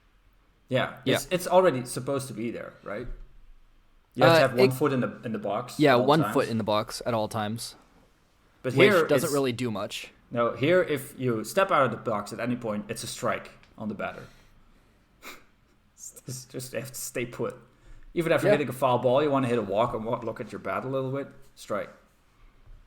You have to stay in the box. Yeah, exactly. God. Imagine on 2 strikes, you're like, okay, I have to refocus. I have to take a breather, and strike 3.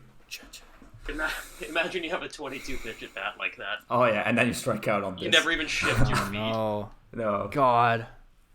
Rule number 4 is no bunting. Bunting sucks. I can get behind that. I think that should be a rule in regular baseball. Like I'm a notorious bunter, in the sense that I'm not that great of a hitter, so I often bunt. So for me, this wouldn't be great. But for the general game, I can get behind this. Bunting sucks. I do agree. It's kind of like giving an out away. Although on our field, nothing's free. It can cause mayhem. Yeah, nothing's free. I like that. Nothing's free. You have to earn every out. One of the more fun ones is that batters can steal first. That was a thing in one of the independent leagues for a little bit. Oh, really? Yeah. They tried it out for... It was a news article like, a batter has stolen first for the first time. Yeah. Because of this new rule. And then, if a pass ball or a wild pitch happens, the batter can't take off the first. Mm-hmm. So you don't have to it's not only on the drop third strike or something, it's just... Yeah, just any time, which I like because it makes the pitcher and catcher always think about that ball in the dirt. Like, it provides that level of, like, stress, I guess, on the pitcher and catcher that you can't just bury a curveball and be safe. Yeah, exactly. Yeah, I like it. So here's another cool one where they basically just took a concept of baseball, the walk, and just made it something completely different. Oh, yeah. So they turned no walks are allowed. So let's start with that. and they've turned it into something else called a sprint. So if a pitcher throws the fourth ball, it becomes a sprint. And the hitter will take off, sprinting to first, while the catcher has to throw the ball around to every defensive player on the field before it becomes live. And does that include the pitcher? No. Do you mean like every infielder? Yeah. No, every defense. It says outfield. Every defensive player, outfield too. So not catcher or pitcher. So all right. And the hitter can keep running, can advance to as many bases as he wants. And then once every player has touched the ball, it becomes live. And then it's up to the runner, like, do I try to go for another base? Because then he can actually get tagged out. But this brings a whole lot of strategy to the game as well. Like, what if... So how do you go about this as a catcher? Do you pelt it to center field to, like, make sure the outfielders get there first? Do you, like, go around the outfield and then around the outfield and then get it back to the catcher for if he's going to go home or something?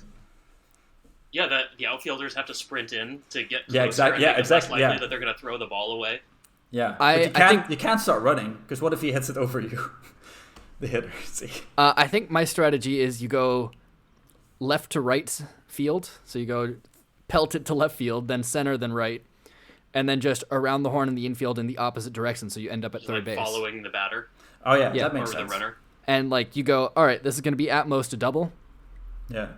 And if you're close to each other, you don't have to catch and throw. You can just push it. And if you just need to touch it. So you just and you can even say like, all right, the first baseman gets to choose, or the second baseman gets to choose. Like you go first to second, and then shortstop's on the base at second base. Exactly. So the second baseman has the choice between throwing to second or throwing to third, depending on where the runner is. I love this. What happens when there's runners on base with this? Oh, you're so fucked. That's what happens. They also start sprinting. What do you do as a runner? Because it's you not go. a live ball. You go. Oh. What? You said it's not a live ball until it's touched every fielder. So what do you do if you're a runner who's on second base? Or indeed, if you're the runner who walked, do you run up until you're right behind the runner who's on second base, who's ready to start running when the ball becomes live? I think what they mean with live is just like that you cannot be tagged out, but maybe you're right. Maybe it's actually like... Or if there's a runner first, what do you do? What do you do? Yeah. We should figure this out before that podcast. Right down in the comments. Play? If there's a runner on first base, can there be a double play on a walk? I have no idea. Because the runner on first wouldn't take off yet. All right. So I would guess that all the runners also get to go at the same time as the batter does. Yeah, I guess. Oh my god, walks are brutal. Yeah. Oh boy. My god. All right. All right, we should have to figure this out before the next podcast. Yeah. We have to talk more bananas. Oh my god, I love banana ball. We're not even through all the rules. No, there's 3 more to go. Here we have the one-on-one showdown tiebreaker. So that's what happens when after 2 hours are up, nobody's got like 5 points yet. Mm-hmm. So what happens is like each team picks one pitcher and one hitter to face off, and then the defensive team only has the pitcher and the catcher on the field. And all other fielders are off the field. And if a hitter puts the ball in play, he has to score and make it home to get a point.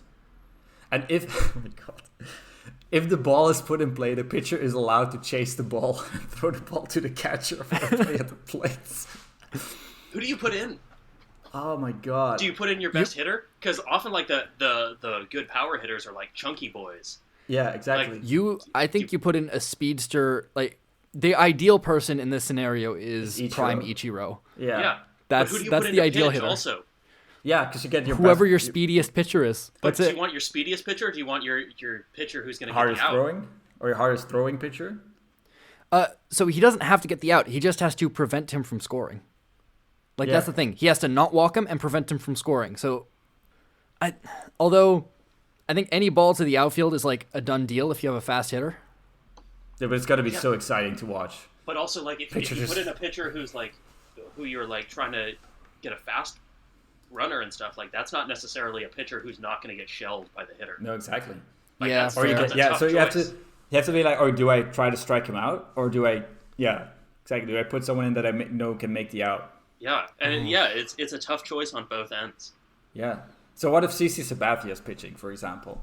And you hit a slow dribbler, but it just keeps rolling. to the left field wall, and he's just like chucking it. But you got the guy who's running is Albert Pujols. So it's this beautiful mess of like heavy players that are just like chucking it, and then you got where you never expected the situation to get where it was. Oh, yeah, exactly. So this is a beautiful thing. If a pitcher strikes him out or gets him out before scoring, he doesn't get a point. Makes sense. Yep. And if the batter walks, he can take second base, and the hitting team will bring another hitter to the plate. So you could also just like be like, okay, I'm gonna try and put someone on second base first, so I get my best, like my best, the hitter with the best eye, to get a walk. Yeah. Put him on second base. Or just a guy who can foul off the ball. Yeah. No, that's not what you want, because then you're out. Oh, we'll get back to that. We'll get back to that rule. The fans catch. That's right. Yeah. Oh, no. So the first team to reach 5 points wins, and if the score is tied, the first team to keep the other team from scoring wins. So there's no infinity ball, basically. There has to be a winner at the end of the game, which I like. All right. No mound visits allowed. Yeah. Sure. Hype your pitcher up from afar if needed. Okay. I could get behind that. And then finally, if a fan catches a foul ball, it's an out. Why not let the fans get in on some of the action? So basically, it brings these rules bring so much more fun to the game. It makes it a different game.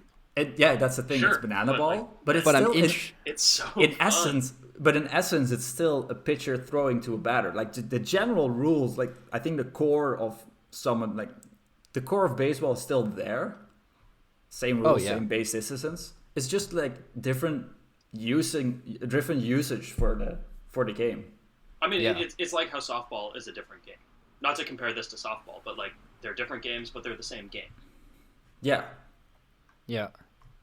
All right. Anyways, like this team is probably going to be our podcast team. We all have our own teams, but we probably as a podcast will support the Savannah Bananas from now on. For sure. We're going to keep you guys posted on what happens with them, and it's going to be a lot of fun. We'll get ourselves some Savannah Banana bandanas. So good.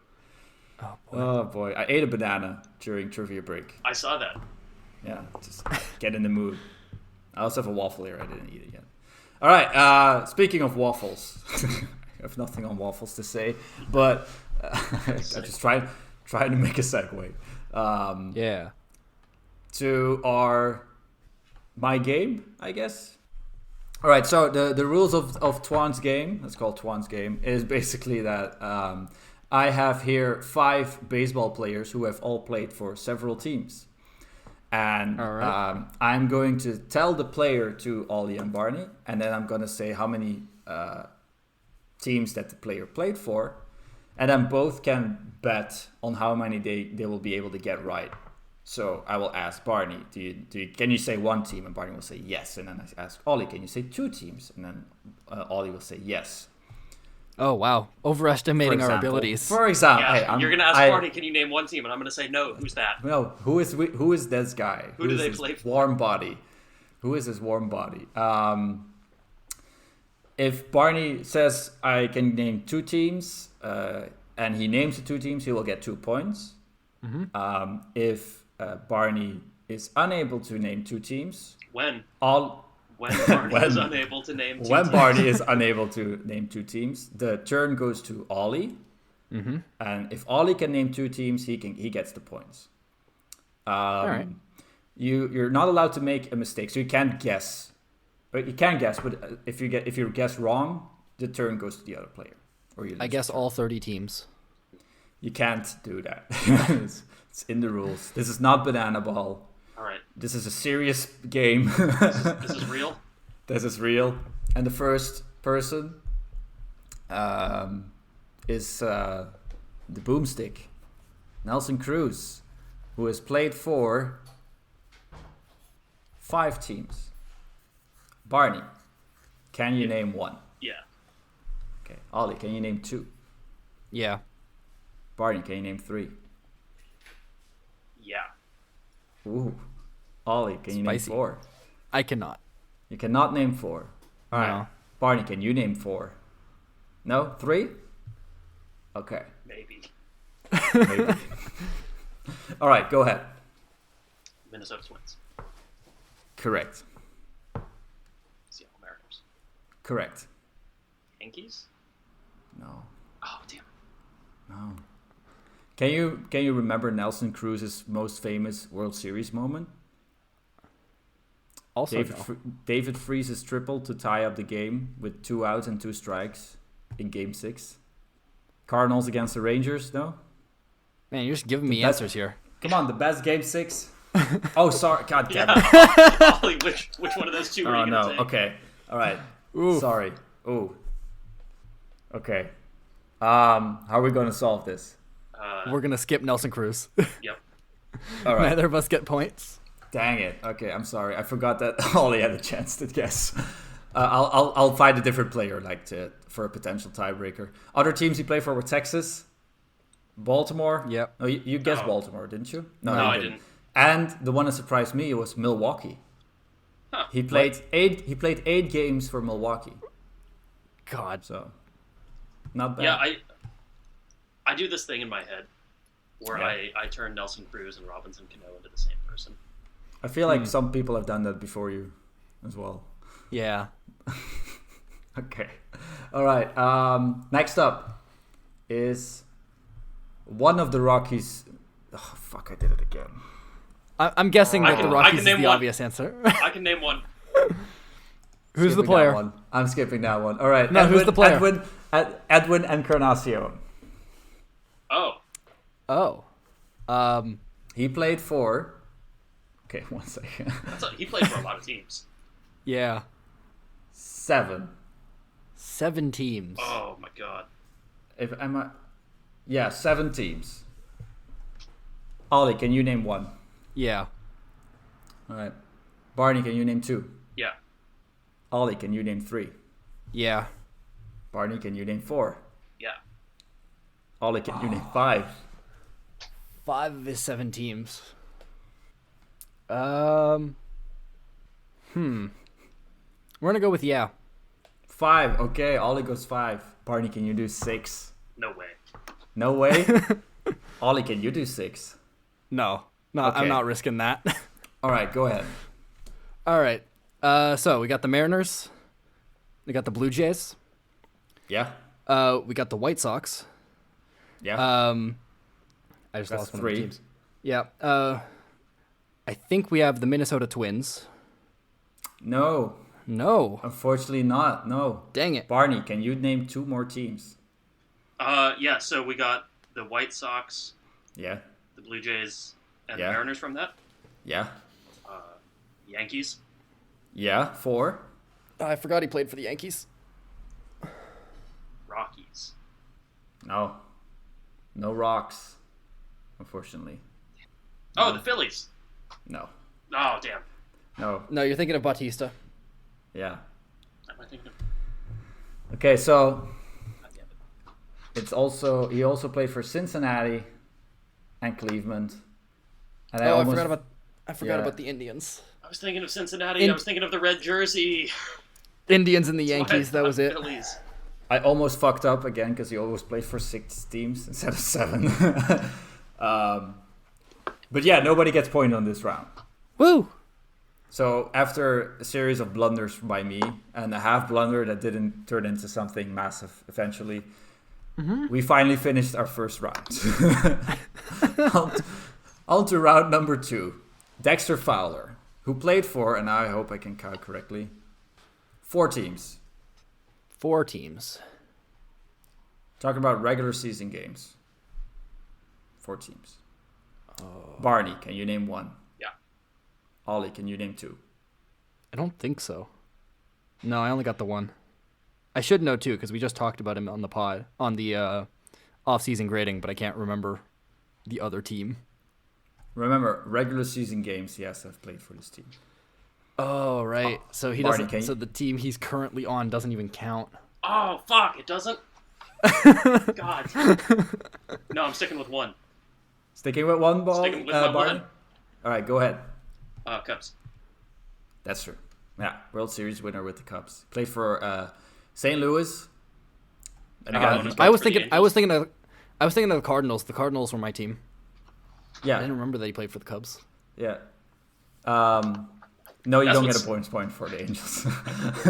That's what scared me when he like doubled down on like postseason games don't count. I was like, oh my god, was he only in their World Series? Oh no, I mean like as in spring training games don't count because he only just got traded to the Angels. Yeah. So that's why. And then he played for Houston for a season before he became free agent and went to the Cubs and Colorado, the Rockies. All right.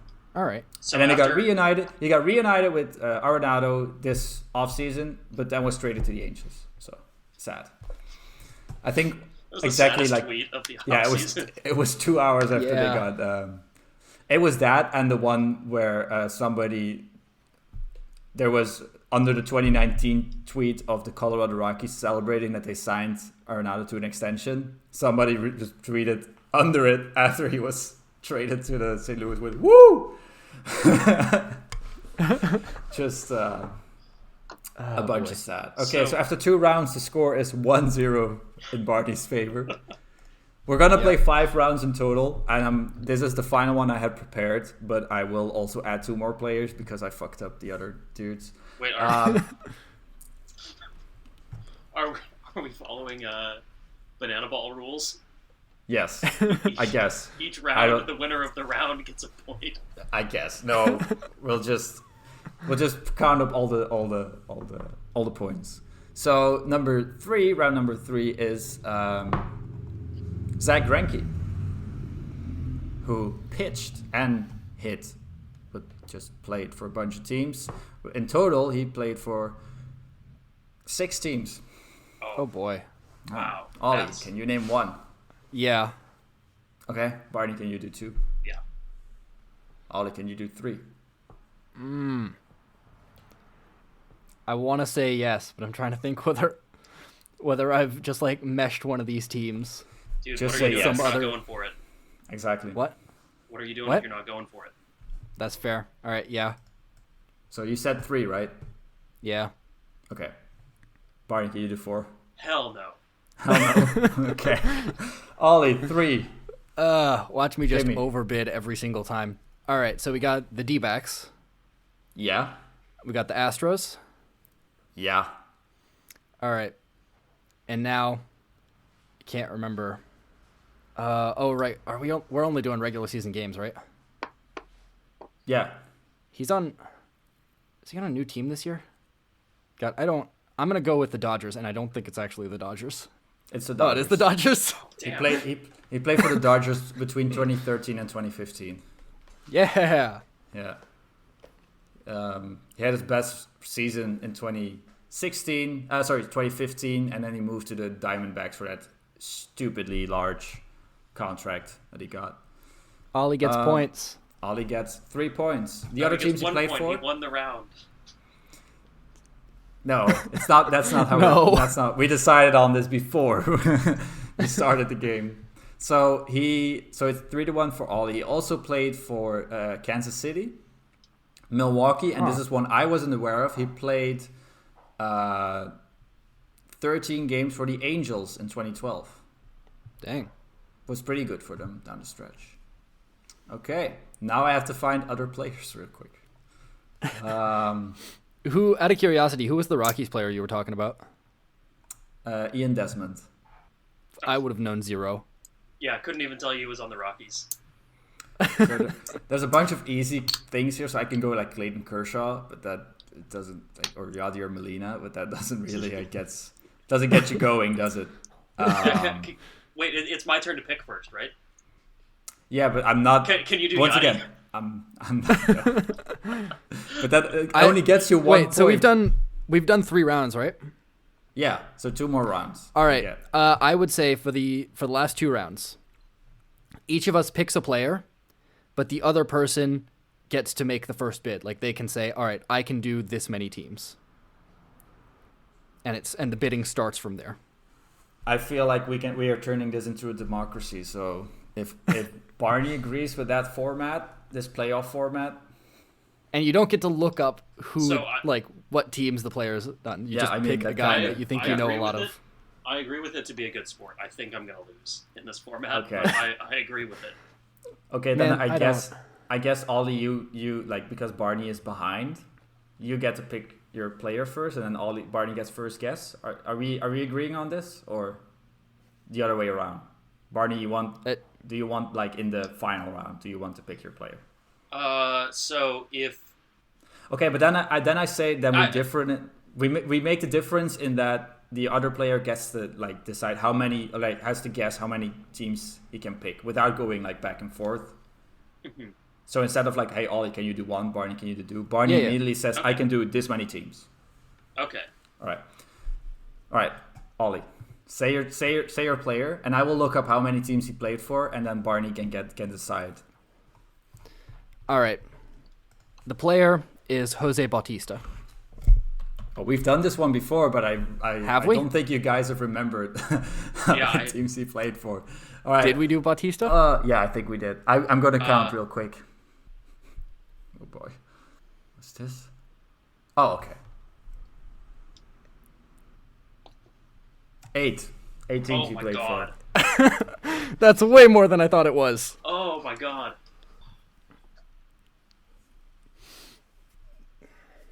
So, Barney? Because I have to pick 3 to take a lead. Okay. Right? Yeah.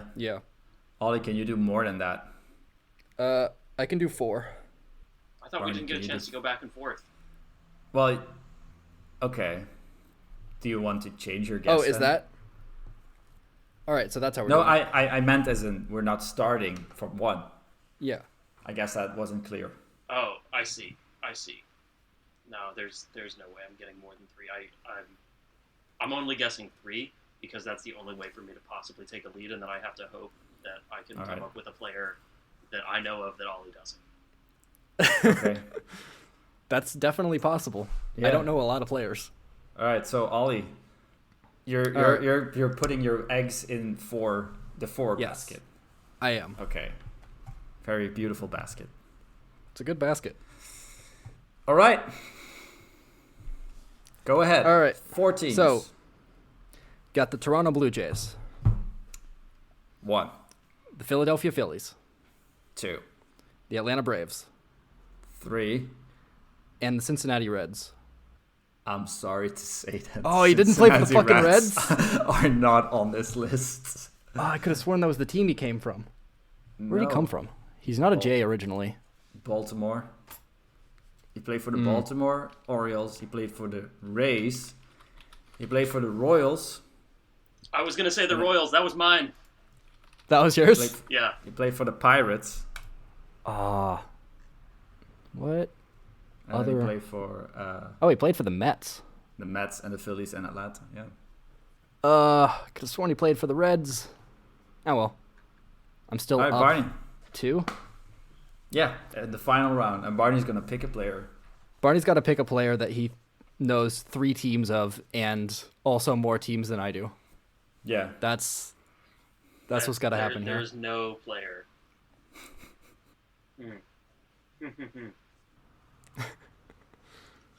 Thinking through.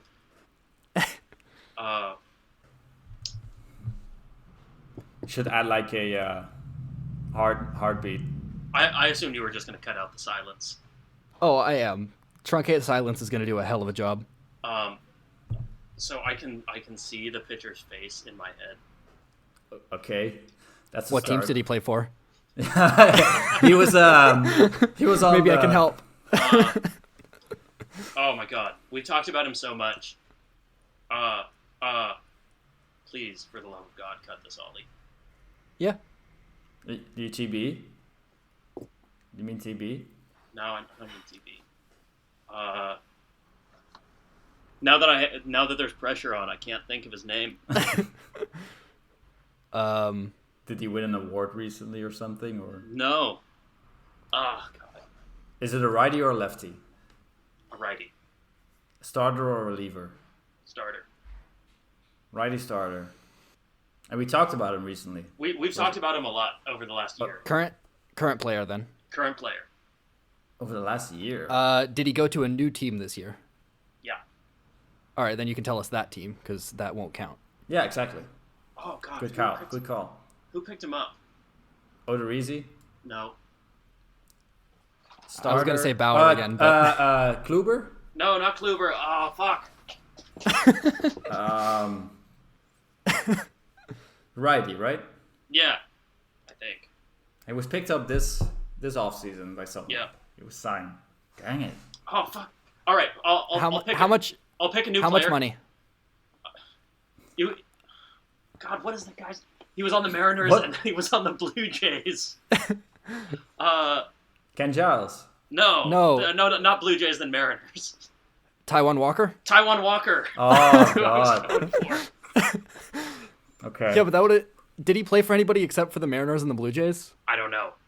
I think the Pirates maybe. No. Hold on. No, that's Let's look him up. Tyone.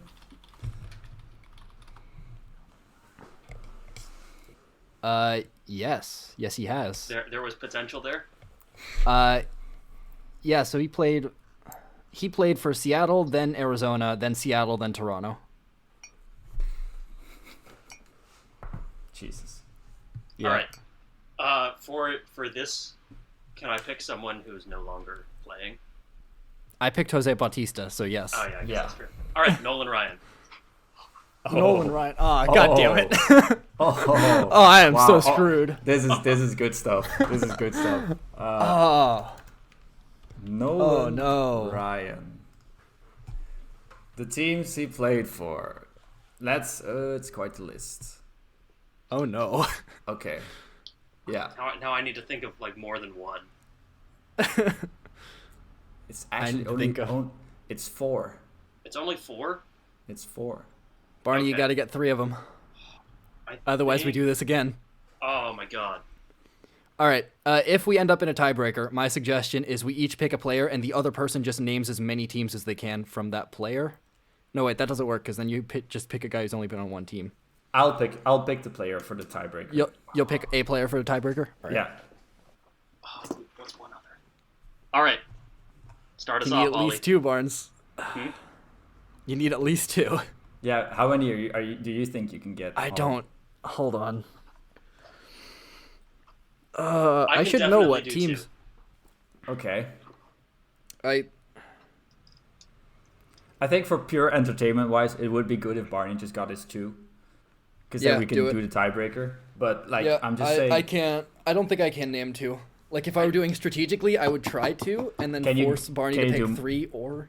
Can you do more than 2, Barney? I think I can I'm do gonna try 3. 2 actually. I might be able to do 2. Ollie's gonna try 2. Okay, and then but Barney can think he can do 3. Okay. I think I can do 3. Okay. All right. Ollie, can you do 4? Absolutely not. Not a chance. All right. Barney, 3 for the win. All right. There's no chance of the tiebreaker now. Both Texas teams, Rangers and Astros.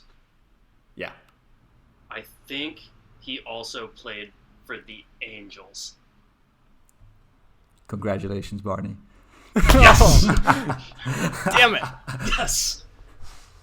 So Because God, he was like none of playing those- for the Angels when he like went away for a while, right? I think so. He played for the California Angels when they were still called that, but I'll give you the point. I just said the Angels. Yeah, exactly. He came up with the Mets, and then went to the Angels, and then to Houston. I want to say that both of my guesses would have been wrong. Good stuff. I don't know which famous pitcher I was thinking of, but it was not Nolan Ryan. What teams were you thinking of? The one that I was like the most certain of, which was not certain at all, was the Red Sox. God. Who the fuck am I thinking of? Tim Wakefield. Yeah, maybe. Pedro Martinez. Yeah. Any Red Sox, but Chris Sale. Man, I don't know. Oh my god. Jesus Okay. Christ. Wrong. So Barney won. Okay, Barney so, won so Swan's game. the reason that I knew both Texas was because like Nolan Ryan is Texas. Yeah, that's fair. Yeah. All right. Congratulations, Barney. You won my game. In no way expecting to win that. That was quite the steal at the end there, to be fair. All right, that concludes episode 4 of Baseball Banter. You can find us on YouTube, wherever you can find your podcast. Be sure to check out any of our other content. Still doing a countdown to opening day with our division off-season grades. We've done this NL East and the NL Central last week. Next week we're going to do the NL West, and then we're going to end off with just a complete predictions podcast of what we think, who will win the division. Extravaganza. Exactly. Who will win MVP, who will win Comeback Player of the Year, stuff like that. So, not Mookie Betts. I mean, we'll probably talk about Mookie Betts. We'll probably talk about Mookie, yeah. But, all right. Yeah. We've got a bunch of other plans as well, so be sure to stick around. All right. Let's say goodbye to the people, Barney. Bye. Thanks for listening. All right. Now you, Ollie. Goodbye to the people. And it's goodbye from me.